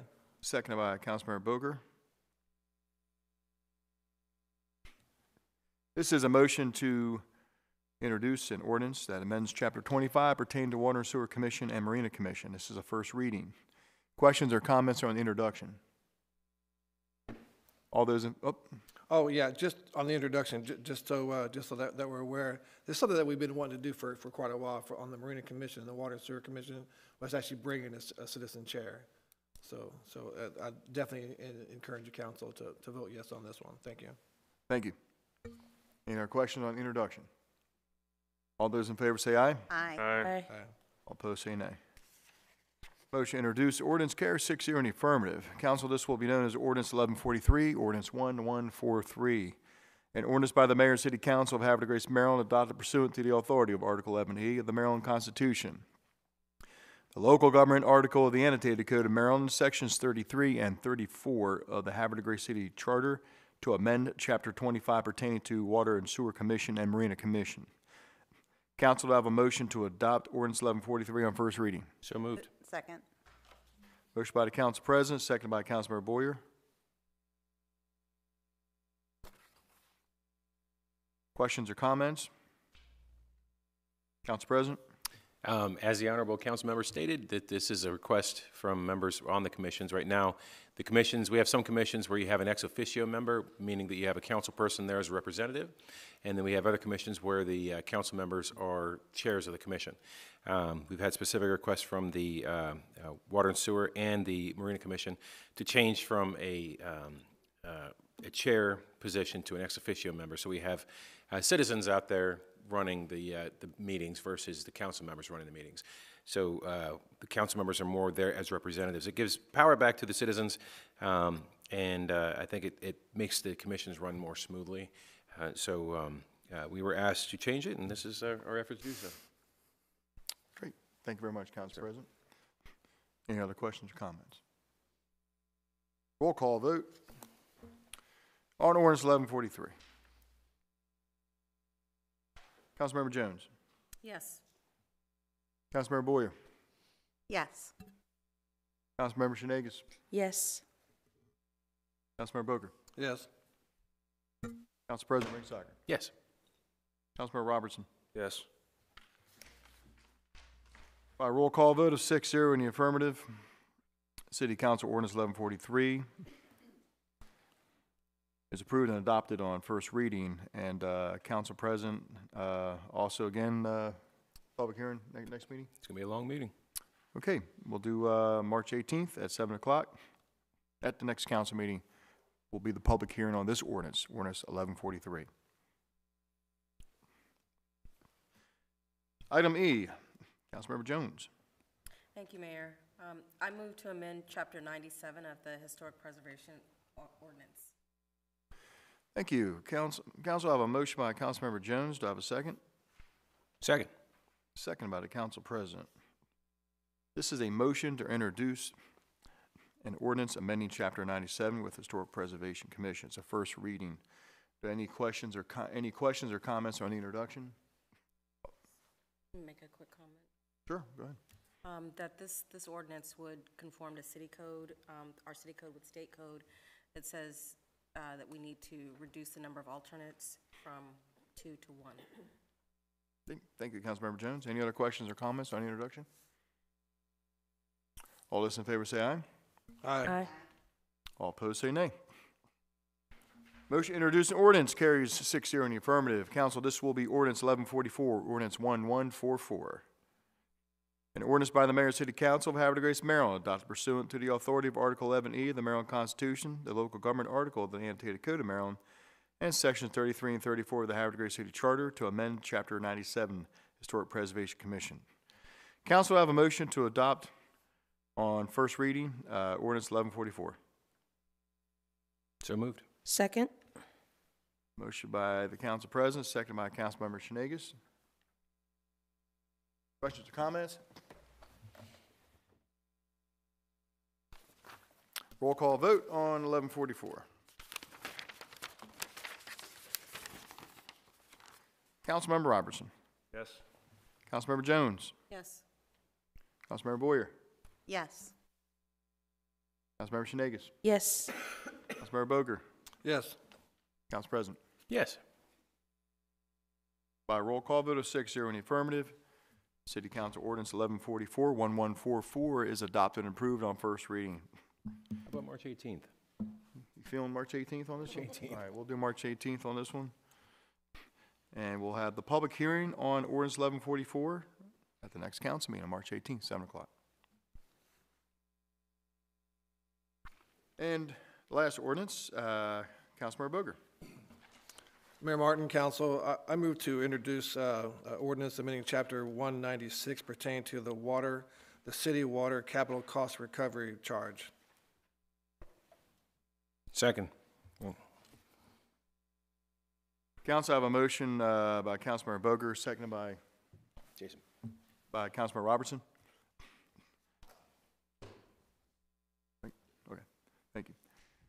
This is a motion to introduce amending Chapter 196 pertaining to city water capital cost recovery.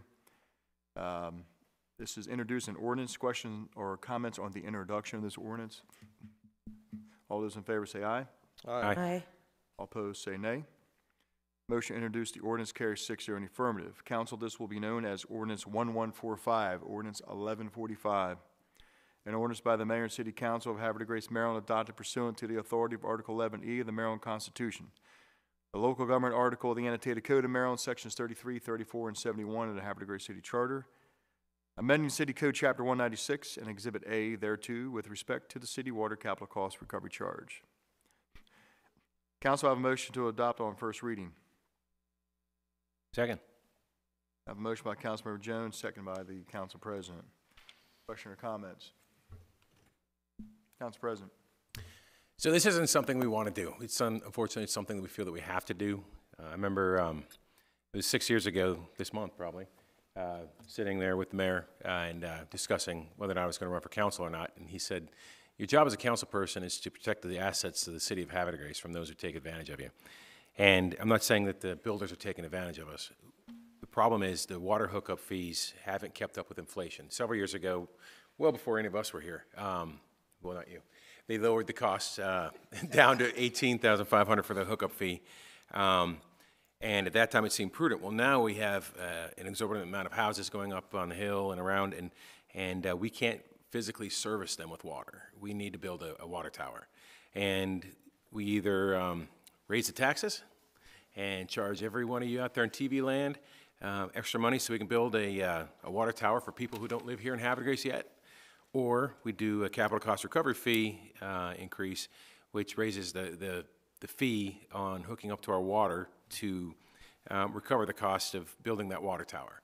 Now, this ordinance right now, as written, will only cover through the fiscal year, I believe. This ordinance would take us to the end of this fiscal year. End of the fiscal year, and then we'd have to renew it to see the impact it has. But the administration and I, we all feel wholly that this will help us pay for the water tower that we have to put in. So it's either we do this or we raise your taxes. And I don't want to do that either, but this is the lesser of two evils. We've lamented over this, but it's unfortunately something we feel is necessary. Thank you. Thank you, Council President. I just want to add one more thing, and well stated. I want to add one more thing, since you made reference to my historical knowledge here. Yes. For many years, the water and sewer hookup fee was $21,200. I know Patrick remembers that, and George remembers that. And around 2016, we lowered it to $18,200 to try to spark housing, because housing, you know, the market was a little slow. We're only hitting about 30 to 40 new homes a year when we needed to hit around 80 to 100, and we thought the reduction at the time would work. So just historical knowledge, it was $21,200 going way back to like 2010. But also we have to keep in mind with the development coming on or coming our way, and a lot of, bless you, and a lot of concept plans already approved, and with probably the biggest thing I need to say is we really can't go to the bond market until 2028. And so, and Council President was right. Either these fees get tacked on to the hookup charge, or we're going to have to take it out of the citizens who currently live here. Councilmember Boger. Yeah, Roger, and thank you, Mayor Martin, for the clarity. And just as Council President Ringsacker stated, this is something that actually, we talked about this, the Water Sewer Commission, to kind of offset, you know, the impact on the citizens, right? Now, this only affects the new water service fee hookups, right? So the sewer remains the same. This is just new service hookup from the way I'm reading this. I'm certainly in favor of that. And then Mayor Martin actually hit on one of the things I was wanting to talk about as well, is that this has been one of the things that's been kind of in the works for a long time coming. You know, but trying to, you know, divert that away from the impact of the citizen who currently here, and kind of pass it on to the new connections and a capital service fee. So that's all I have, Mayor Martin. Thank you, Councilmember Boger. Councilmember Boyer. I just want some clarification on things. So where is Has there been a location determined for this new water tower? Yeah, there's a general area. Chrissy, you want to address that? Yes, it would be near our current tower at Graceview, or our current tank. It would be another 2 million gallon tank. Up on Graceview, up on the hill? Yes. Okay, so are we saying, or what you said, all the new construction would be, all the new permits that are going in would be connected to that tank? Is that what you said?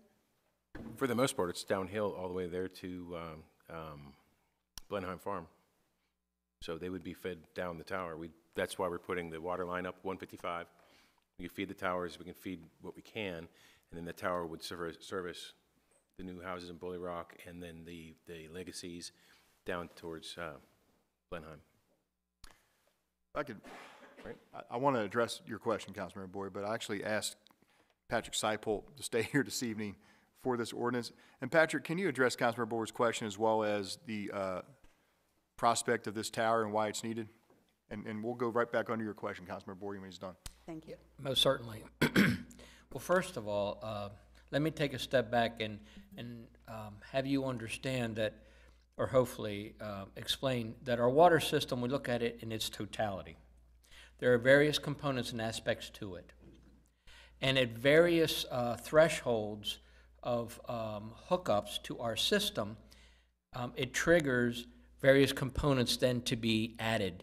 And we take our best guess as to where that expansion or additions will occur.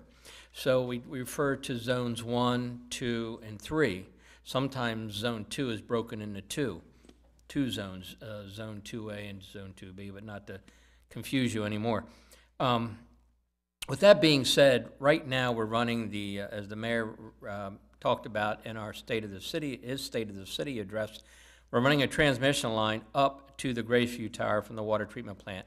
That is the first major improvement, of that size, $5.5 million, to address the expansion or the development going on up the hill, as well as our infill structure here in town.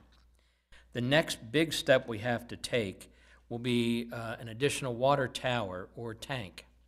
The location of which we're not exactly sure. It appears it'll be down near Old Bay Lane or Route 40, down that side of town, okay? So the purpose of that is to provide enough water capacity so we can meet APF. So, and also have water to supply to Aberdeen and to the other developments that we see going on Greenway Farm, Blenheim Run, and even portions of Bully Rock. I think it's partial F down at the lower part of the golf course. So that's another component. Then we have to size the pumps at the Graceview Pump Station, as well as the pumps at the water treatment plant. That would then come again later once we hit another threshold. If we wait to begin these improvements, once we hit the thresholds, we're behind the curve, and we're putting we're compromising our system. So we have to be more proactive. And the way to do that is for those sites and plans that have already received approval, we have to start taking that step to get the resources in place so we can continue to deliver the water that we can already produce to those people at the pressures that they require to operate. So the money that will be generated.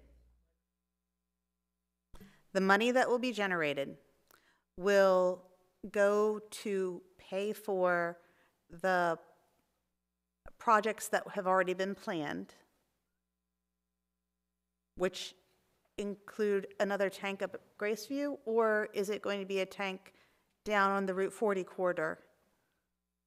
It could be one of the two sites or even another site if the engineering firm, once they lock it down. Their first blush at this to us was move it down near Old Bay Lane.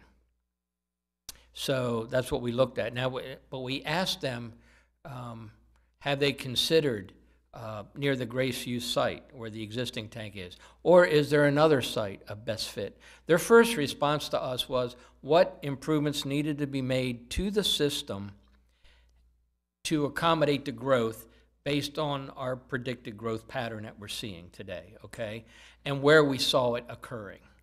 Every day, as Tim Boissier could probably explain better than I, there could be another developer come in, the landscape changes, the needs change. So what we're trying to do is anticipate that and be proactive rather than wait. So for you, yes, the initial location is down at Old Bay Lane. We'll see where that's going to take us. Again, it's driven in part by the speed in which developments occur and where they happen.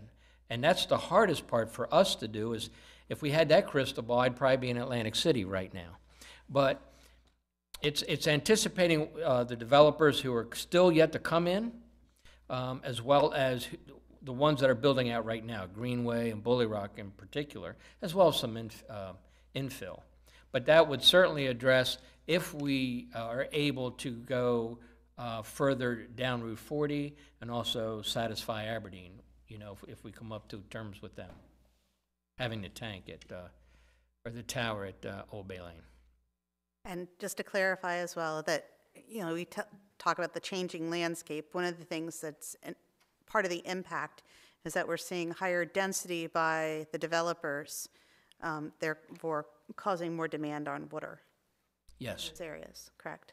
Yeah, especially projects that are have been around for a long time. You know, we can have site plans, let's say, 5, 10 years. I mean, products change. Mm-hmm. Housing products change. So a developer can come in with a site plan and have this one particular type of product. If over the course of 5, 10 years, the markets change and they find out this product doesn't sell but another type does, they can ask to amend that. And oftentimes they have in the past, and we've granted that. So then that puts a different demand on our system. And you pointed out the 5.5 million for the pipe currently going up the hill now. I can't remember what the difference is. We currently have is it a 6-inch pipe or we're going to 16? We have a 12 that's going up there. There are portions of it that are restricted with like 2/8. So all of that, what that does is it creates head pressure, which in other words, it works against the water that's flowing through the pipe. So you go with a larger pipe, it flows easier, it requires less force to get it up the hill, you get a larger volume and you get more pressure behind it. So that's why we went with a 16. Okay. So everything's being replaced with a 16-inch pipe. And that 5.5 million is coming from what fund? Or where's that money coming from? That's coming from the city's, well, I shouldn't say the city's coffers. I guess it's primarily ARPA.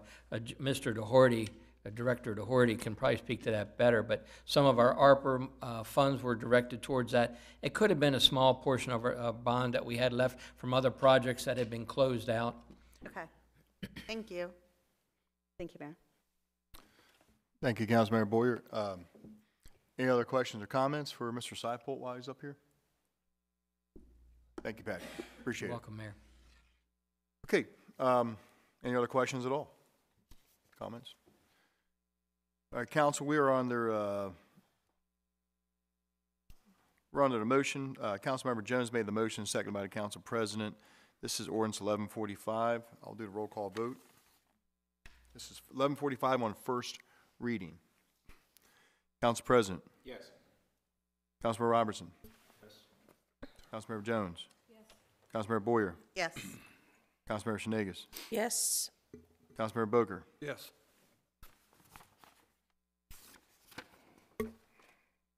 A roll call vote of 6-0 in the affirmative. City Council Ordinance 1145 passes on first reading. Council President, when would you like to have the public hearing? How about 318? Okay, we'll have a public hearing on Ordinance 1145 at the next council meeting on March 18th at 7 o'clock. Just one quick question. So that goes through the public hearing, pending comments or anything, it will take effect the following day, March 19th? Is that when it takes effect? Well, there's a public hearing scheduled for the next council meeting. We'll take it from there. Okay, thank you.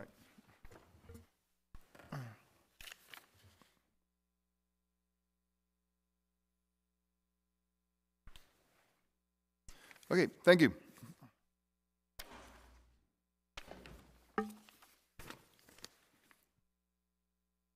Go item number 14, old business. This evening we have no old business. Item 15, new business, and we got a handful of special events coming up, and I'll pass that off to our Director of Administration, Dr. Ritchie. Point of order, Mr. Mayor.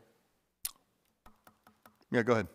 Under the new council procedures, I make a motion to remove number 6, the 2024 Susquehanna River Running Festival, from the consent calendar. Okay. The item 6, 2024 Susquehanna River Running Festival, by request of a council member, council president, has been removed. And so items 1, 2, 3, 4, 5, and 7 will be remain on the consent calendar. Yes, sir. Right? Okay. Mr. Ritchie. Thank you. Dr. Ritchie. So on the consent calendar, we have the Havre Grace Farmers Market. It runs May 4th through December 21st of this calendar year, 8:30 a.m. to 12 p.m. at the 100 block of St. John Street in Hutchins Memorial Park entrance. We have Blessing by the Bay on May 5th from 3 p.m. to 5 p.m. at Concord Point Park. We have the Havre Grace High School Music Boosters 5K. There is a typo on that. It is not May 11th, 2023. It's May 11th, 2024, from 8 a.m. to 10 a.m. at Tidings Park. National Diabetes and Community Health Initiative Walk on June 1st of this year with a rain date of June 8th. Runs 8 a.m. to 10:30 a.m. at Tidings Park. Second Sunday Hymn Sing, June 9th, July 14th, August 11th, and September 8th from 6 p.m. to 7 p.m. at Tidings Park. And then lastly, Upper Chesapeake Bay Pride Festival, October 5th, 2 p.m. to 6 p.m. at Concord Point Park.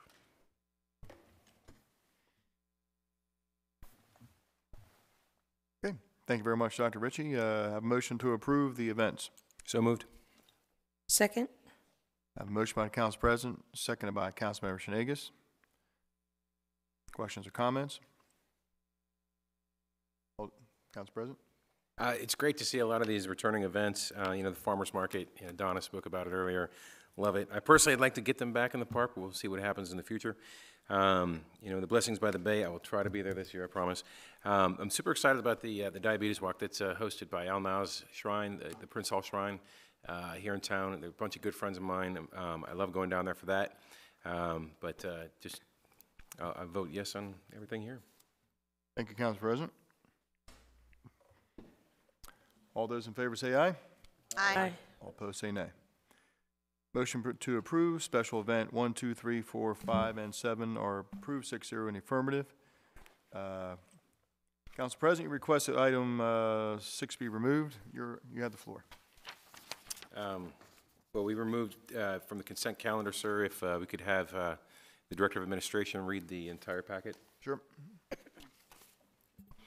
Yes, sir. So this event is the 2024 Susquehanna River Running Festival.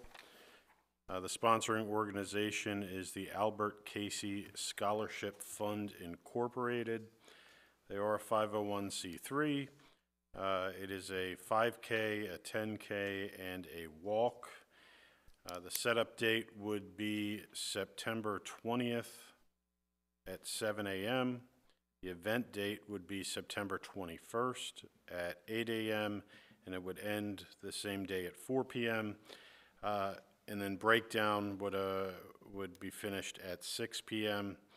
The location has listed as Tidings Park and David Craig Park, but as we all know, and you can see the map that's submitted in the packet, the location has a much larger footprint than that. They estimate 2,500 people would attend the event. There are many road closures that need to occur. No parking signs, use of public restrooms, and use of electricity. There is no food sold at the event, but they will give food away. They will be selling alcohol, and they will be giving away alcohol. They have contacted Captain Crass at the police department regarding security. There will be no gambling. As I said, the different maps are located in your agenda packet. And lastly, the cost.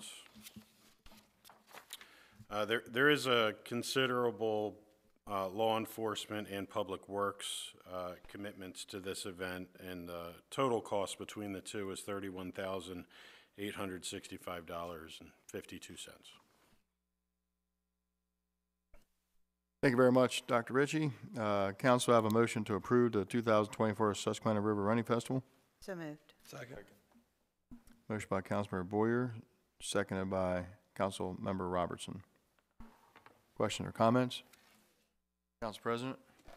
The thing that concerns me is that year after year, we receive a lot of complaints from the people who live here in town, and that they can't park on their street, that they're paying for all this stuff. There's no increased traffic for businesses downtown, that, again, we're not protecting the assets of the city of Havre de Grace. We're not protecting our citizens' interests, the people who actually vote.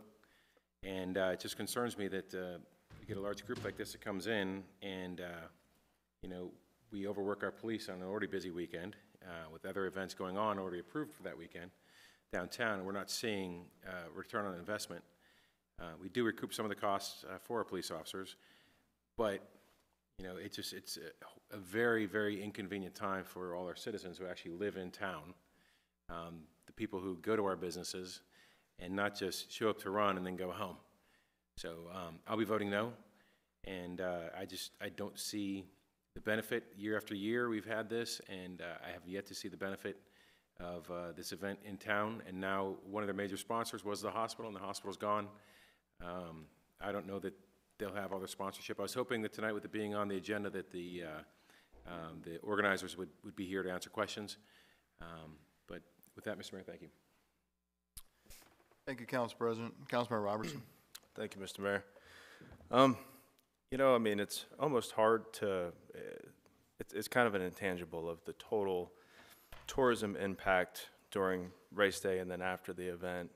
So I wouldn't say that just because you don't see a runner taking off their kit and running into Coakley's, which you do, that doesn't mean that folks aren't visiting, because this is a major regional event where the Susquehanna Bridge, the Hayden Bridge, is shut down. Folks run across that, and it's kind of a highlight for people in the area. And I mean outside of just our, our little area in the world, but people outside of the area. It is a big draw. Puts Havre de Grace on the map for a lot of people that otherwise might not see it. So it's really hard to calculate, the total impact of people visiting, telling their friends, all that good stuff, and then the people that come to watch them run. I do have a question, Chief, maybe or maybe not, you're able to answer this for me, but when they came last year, I know that a point of contention was the amount of law enforcement that has to be dedicated to the day. That's correct. As a resident of downtown, yes, for a little bit of time, it is kind of a pain to get in and out, but your officers have always done a tremendous job opening and closing the streets as the race goes by, which is a pretty quick process in my opinion. Last year, when the organizers came and spoke, the question had come up if they could use volunteers to help offset some of the police, or if they could use private security to offset some of the police costs. And I know that in many ways, private security is not as good as law enforcement, obviously. But for the smaller road closures, the side closures, it appears in the packet tonight that they have a plan for volunteers to take care of those. So I'm just interested in looking at last year's cost breakdown, where it was 20 personnel, 140 regular hours, versus this year's cost breakdown, where it's the same number of personnel, the same number of hours, but entirely overtime and not regular pay. That's the discrepancy of the $9 grand between this year and last year.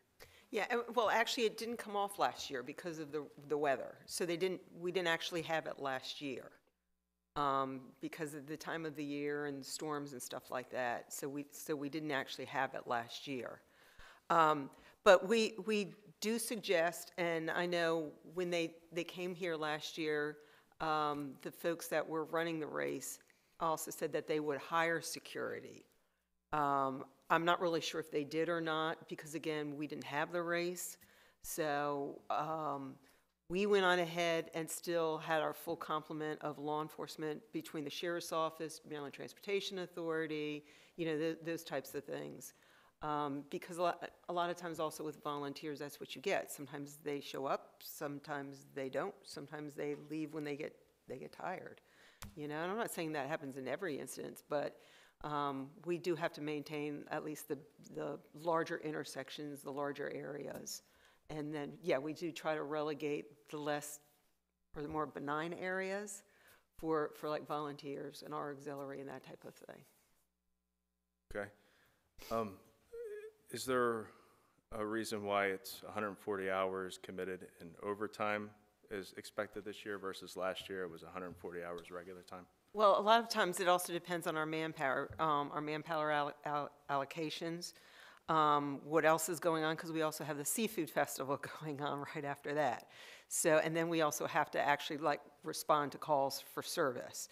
So we're doing a lot of jockeying around, that type of thing. Because again, we also work 12-hour shifts, so I can't have somebody work. They have to work 12 hours. At some point, they have to sleep, and then they have to come back in and then do another event or go back to work. I got you. So it's staffing and manpower, and you project with the number of events that weekend, it will likely result in all overtime. That's it. Gotcha. Thank you. Any further comments, Councilmember Robertson? I guess just one question. Dr. Ritchie, did you have point of contact with these folks this year when they submitted their application? I did not personally, no. So no, in the past, Steve had, and I'm just curious, because the council member's right that they agreed, council president, excuse me, is correct that they agreed to reimburse us for a portion of the police costs. And as Chief pointed out, I mean, the event didn't go off last year, so I'm just curious if that's the same conversation this year. It sounds like I think we probably need a little more information on this, to make sure that we're doing our citizens justice. I move to table this event application until the next meeting. Second.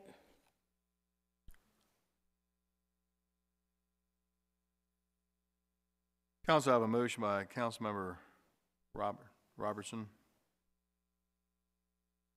Second by Councilmember Boyer. Shenagus. I'm sorry. There you go. Councilmember Shenagus.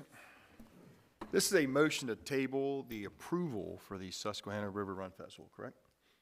Yes, sir. Under motion to table, there is no discussion. All those in favor say aye. Aye. Aye. All opposed say nay. Motion to table Susquehanna River Run Festival approval, application, event approval, carries 6-0 in the affirmative.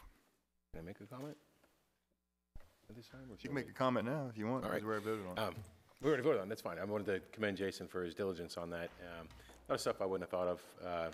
Very good job finding the numbers from last year and comparing it to this year. But I agree that that maybe there was some lack of communication with the change of position, where they might not have known to come this evening. So, give them the opportunity to come and defend it. Thank you. Appreciate that, CP. Okay. Thank you all very much. That does it for these special events. We're going to move to item number 16, Director's Reports, and we'll start off Director of Administration. Dr. Chris Ritchie, good evening. Thank you, Mayor, Council, citizens. So I'll be brief tonight. I just want to remind everybody that tomorrow morning at 8 a.m., filing for candidacy opens at City Hall. A filing fee for mayor is $100. Filing fee for City Council is $50. And filing closes on the 19th. And then that's all I have for this evening. Thank you, Mayor. Dr. Ritchie? Good evening, everybody. I have February permit numbers, which is relevant to what we were speaking about today. So we had 15 new construction permits and 9 renovations. So just to compare that, as everyone remembers, we had 157 building permits last year, which was a record for the city. Divide that by 12 months, it's an average of 13, and so we have 15 for the past month. So we're at a clip above our record run from a year ago. Besides that, I just want to mention to Councilmember Boyer that I'm going to look into the planting issue and send you an email from the fee schedule that you discussed. I'll send you an email and let you know how we go about that. That's it for me. Thank you, Tim. Good evening, Ms. Bridget Johnson, Director of Economic Development and Tourism. Good evening, Mayor, Council, and citizens at home. My report will be brief as well. I have mentioned for the past 5 or 6 months about the footbridge project that would connect the city of Havre Grace to Swan Harbor. So everyone should be happy to know that the materials for the bridge have been delivered. We're scheduling with the contractor to get the pilings installed. And then after that, I will be in touch along with Patrick Seipolt, with Council President, Councilmember Boyer, to solicit volunteers from the CAT team, the Green team, the Eagle Scouts, and whoever else is interested in building this footbridge. We think this is going to be a great project, a great community project. We are projected to start in early April. So additional details coming in the very near future. We have an RFP currently on our website. Mr. Lee Schaefer was mentioned earlier by the Arts Collective. He is working with us to create a city commercial. Well, actually, we will be hiring a vendor to do that. So anyone listening, interested, we started advertising on February 29th. We have a pre-proposal meeting on March 14th. Must be RSVP to Michelle Whitman. She's our procurement specialist. And the actual RFP closes on March 29th. So again, anyone listening, that information is on our website under the procurement department. And last but not least, the Visitor Center has officially moved. We are located at 203 North Washington Street, and we are very visible. Today, we had 47 visitors, which is a lot for one day, and it's a lot for a Monday, come in. We sold a lot of T-shirts, and we have a lot of people simply asking questions about the downtown restoration plan. That space is for 2 projects, the Visitor Center and also for the downtown restoration plan, and a question about the construction taking place at the Visitor Center, which that project is also on target to start in March with the new bathrooms. So hopefully that wasn't too confusing, and that concludes my report for this evening. Thank you very much, Ms. Johnson. You're Appreciate the updates. That is a lot of people visiting on a Monday. In March. That's amazing. Okay, thank you. Mr. Doherty, Director of Finance, how goes it? Good evening, Mr. Mayor, Council. First, thank you for moving forward with Ordinance 1141. We need to keep that moving, obviously, so that the development can be properly inspected and engineered at the front end. Councilmember Boyer, I wanted to take a moment to make sure you understood clearly. You asked a very good, insightful question. The development pace is pushing a lot of this additional construction to move closer to our horizon than is originally budgeted. That is one of the reasons we're tying it to the new connection so that the funding is there. There is bond financing and a little bit of ARPA financing, but the pace was to be much slower. We did not need to get into this current fiscal year because, as you noted, actually in 1141, we already surpassed the annual projection for new hookups. So by linking it together, we believe the cash flow will help us move forward in a deliberate manner and keep up with the progress. So I just wanted to make sure that that was clearly understood, the financing and the need for the additional fee and tying it to the new connections. Excuse me. Now for the report of the major funds. The general fund, we had just under $675,000 since my last report. Mostly it's from income taxes and arts and entertainment tax receipts. Over that same time period, we spent just a little over $700,000, mostly payroll and capital projects, not in that order. The capital projects actually was much larger. So the fund basically dropped just a little bit, just under $30,000, and sits at almost 5.65 million. So it was a pretty steady week for the general fund, or 2 weeks for the general fund. The water and sewer fund, we had revenues were limited really to capital cost recovery fees. We picked up a little over $40,000 in fees. And again, mostly capital and payroll. We spent just under $175,000. So the fund declined by almost $135,000, and we sit just under $4.6 million at this time. The marina fund, we had just over $9,000 in revenue, mostly slip and ramp fees, which kind of drive with the off-season of the boating. And we've only spent, though, about a little over $6,000. So the fund actually went up $2,800, and we sit at $875,000 at this stage. So it was actually pretty quiet since my last report, and we can use a few of those. That's my report for this evening, Mr. Mayor, and I'll be happy to take any questions that you guys may have. Quiet's good, George. Quiet's very good. Quiet's Any questions for excellent, Mr. Doherty? Okay, thank you. Good evening, Mr. Merlizer, Director of Public Works. Mr. Mayor, thank you. Council President, council members, citizens. Mayor, I did want to thank you for the State of the City speech. I want to echo the sentiments that the city, as you look around, there's a lot of construction going on, and a lot of these ordinances are driven by those projects and the different construction around the city. So first, I would like to thank you for the State of the City and also for the council for ordinance number 1141, engineering services, as Director Doherty mentioned, for the excess permits.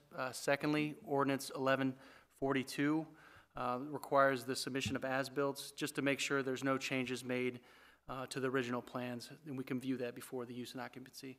So I want to clarify a few of those. Third, we are going over a couple of the city code sections. For example, the Street and Traffic Safety Advisory Board, Section 190, we are kind of rewriting the code. I did want to mention that, and we are working on as well some of the trash code. And so those are forthcoming. Last but not least, I would like to thank Nick Musaka. He's kind of wearing two hats since Lori's been out, taking on a lot of the calls. And finally, some good news. We did have a couple hires, which is always good news. Mr. Austin Padgett and Bay Wedig III. So that's Bay Wedig's son, our fleet maintenance manager. That's 3 generations of Wedigs working here. It's a testament to the culture we've built here. So I just wanted to give them a shout out and welcome him aboard.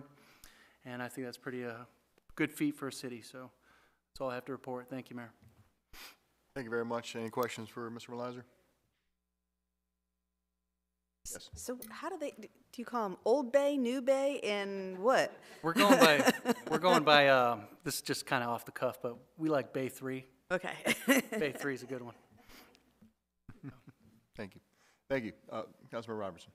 No, I just wanted to thank you, EJ, and the members of the administration for the capital project status update sheet that's on the home page of our website. For those who don't know, it's a living, breathing document that keeps up-to-date ongoing projects, projected costs, and those funding sources, and then once the project's complete. So I really appreciate that. It's a great way, an easy way for citizens to track how EJ specifically is spending their tax funding. And I do want to apologize in advance for a broken sewer camera that's coming up, so. Thank you. Thank you, EJ. Good evening, Chief. Good evening, Mayor. And I would like to say it would be Wedig, Officer Wedig. I'm always trying to pill for EJ's people. So just one thing real quick I wanted to go over. At the beginning of the school year, I talked a little bit about school bus safety and the fact that many of the school buses here in Harford County now have the red light cameras attached to them.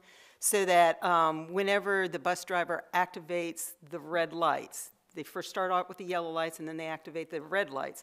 Once the red lights become activated, the cameras automatically click in.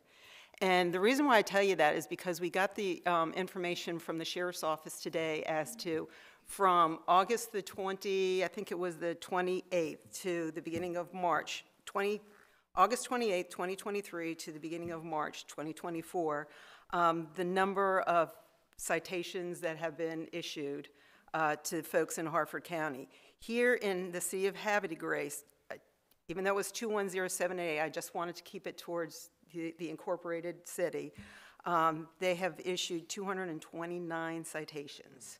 So that's 229 vehicles that are either overtaking or passing while kids are either getting on the bus in the morning or getting off in the afternoon. It's very, very dangerous, folks. For the countywide numbers also include the municipality of Havre de Grace. It was 5,211 citations. So, folks, whether you're driving in Havre de Grace, anywhere in Harford County, please, please be careful. Obey those bus lights.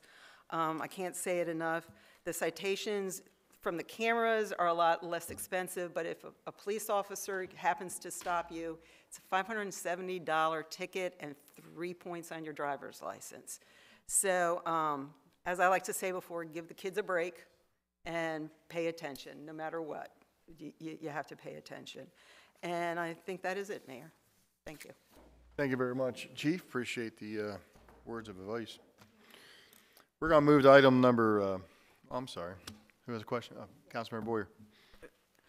Is there a particular area that we're seeing the greater majority of these tickets tickets for here in Havre de Grace, yes. It was along the Route 40 corridor. And we had some outliers throughout the town, but the majority was on Route 40. On Route 40.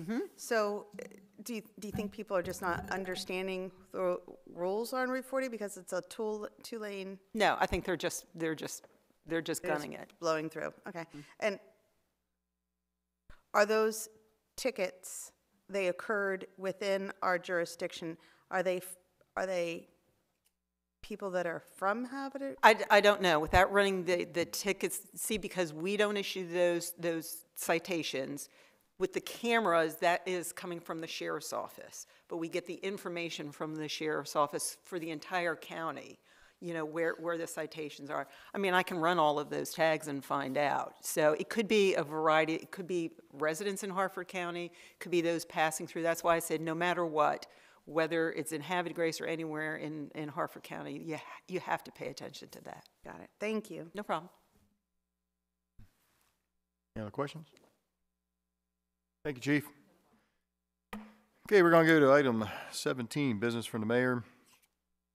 I had a couple of things of note to mention, but nothing that's going to change anybody's life. So I tell you what, no comments from the mayor's office tonight. I'll just roll into my comments next week, and we'll go to council comments. Councilmember Booker. Good evening there, Mayor Martin, Council President, citizens at home, and those who are still with us, which is nobody. Anyway, it's pretty empty out there. So the first thing I want to, I understand that your State of the City turned out really well.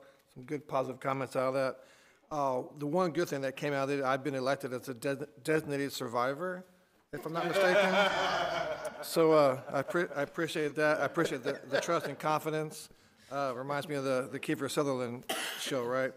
But I do want to thank my council colleagues for their attention to the events and to the ordinances. I did the, you know, I actually looked at the events and the impact on the police force and whatnot. So I appreciate the attention to detail that was given to that. So the past 2 weeks, I've been pretty much plagued with back-to-back surgeries, if you will. So my father is down in Carbondale, Illinois. He's in ICU now. He's actually doing better. And then I come home, and then my wife goes into surgery, so she's actually doing better as well. So I've been out for a little bit. I've still been doing the Cat Club thing and sitting down with citizens, going over their water and sewer bill. A lot of people, a little bit of confusion on that, and the latest water and sewer presentation, answering some questions that came out of that. So they've all been positive and been well received.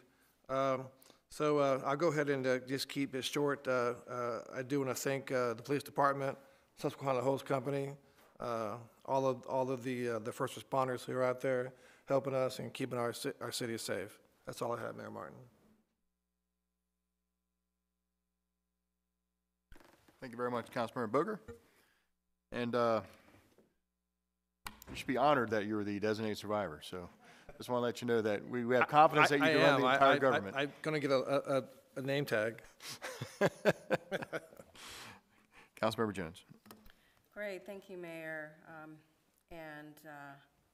I wanted to say that happy Women's History Month. And there have already been some great things happening, and we have something else coming up great happening on March 16th. The Havre Greats Arts Collective is celebrating Women's History Month with a performance of women in the community reciting poetry written by women. So that's going to be a great event. I think it's at 7 o'clock in the evening, and hopefully folks will be able to come out to that.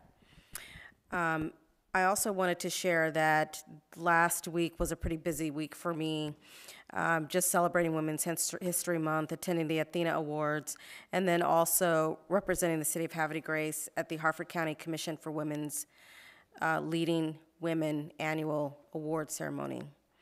I nominated Mildred Stansberry for the Woman of the Past and was able to take her sister-in-law, Casey, who is watching because she said she watches every night, and take her to the ceremony. And she spoke in Mildred's words to the young girls and the women who are making an impact in the community. So that was really awesome. I did bring the program because it has a great write-up of Mildred in here, and I just wanted to share this with anyone who's interested in seeing. On another note, I also attended last week the Maryland Municipal League's Advocacy Day in Annapolis. That was a great opportunity set with the delegation from Hartford and Cecil, which included mayors from Bel Air, mayors from Charlestown, and then the mayor from Perryville. Our group sat in on Senate hearings and also spent time with Delegate Hornberger, who is from District 35B. And I wanted to just share, I'm sure all of you are aware of this, but just for folks at home, that there were a couple of legislative priorities that I thought were of interest, and especially to the City of Havre de Grace. One is tourism zones. The other is expanding local revenue. And I know that that's something that we talk about a lot and is of huge concern.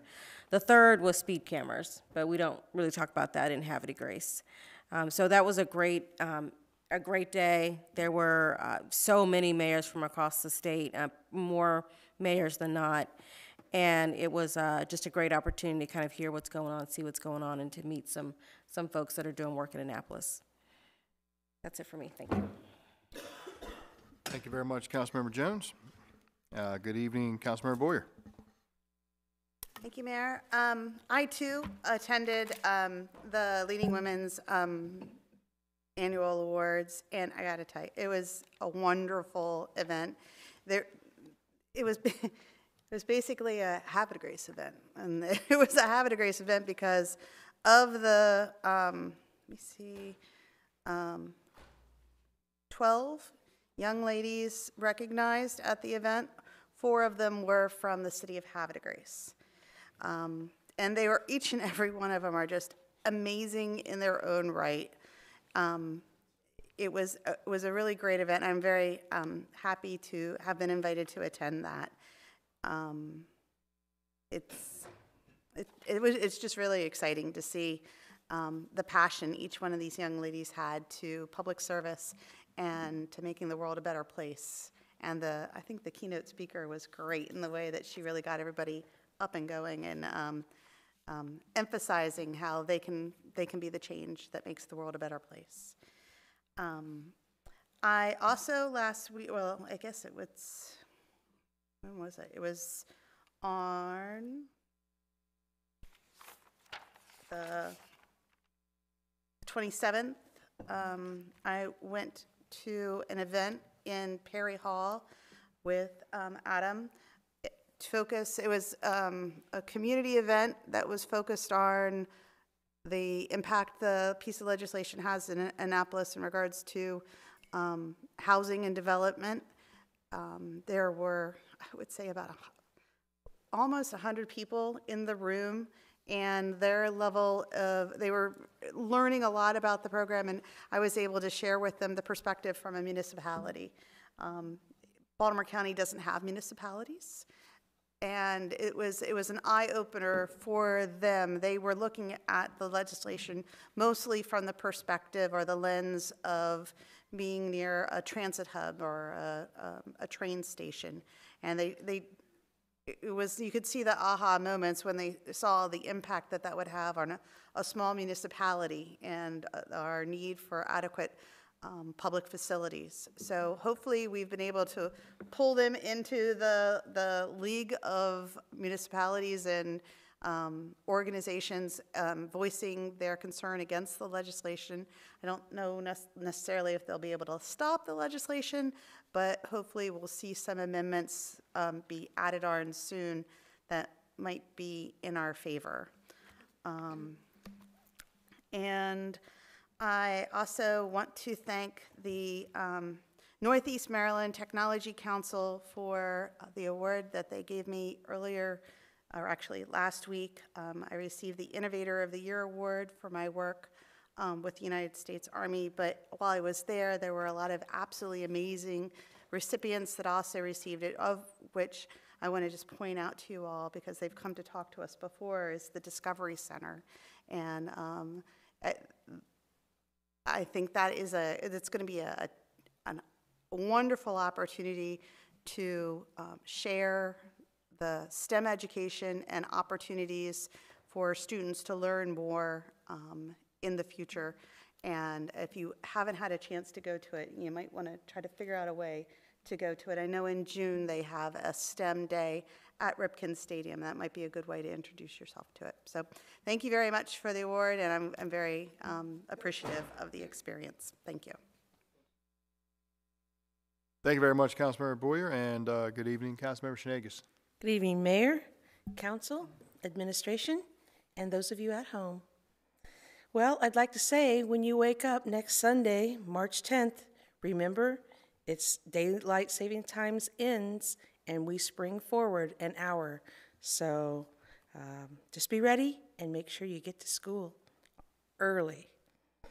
And I just want to thank everyone for just continuing to come out with the good weather.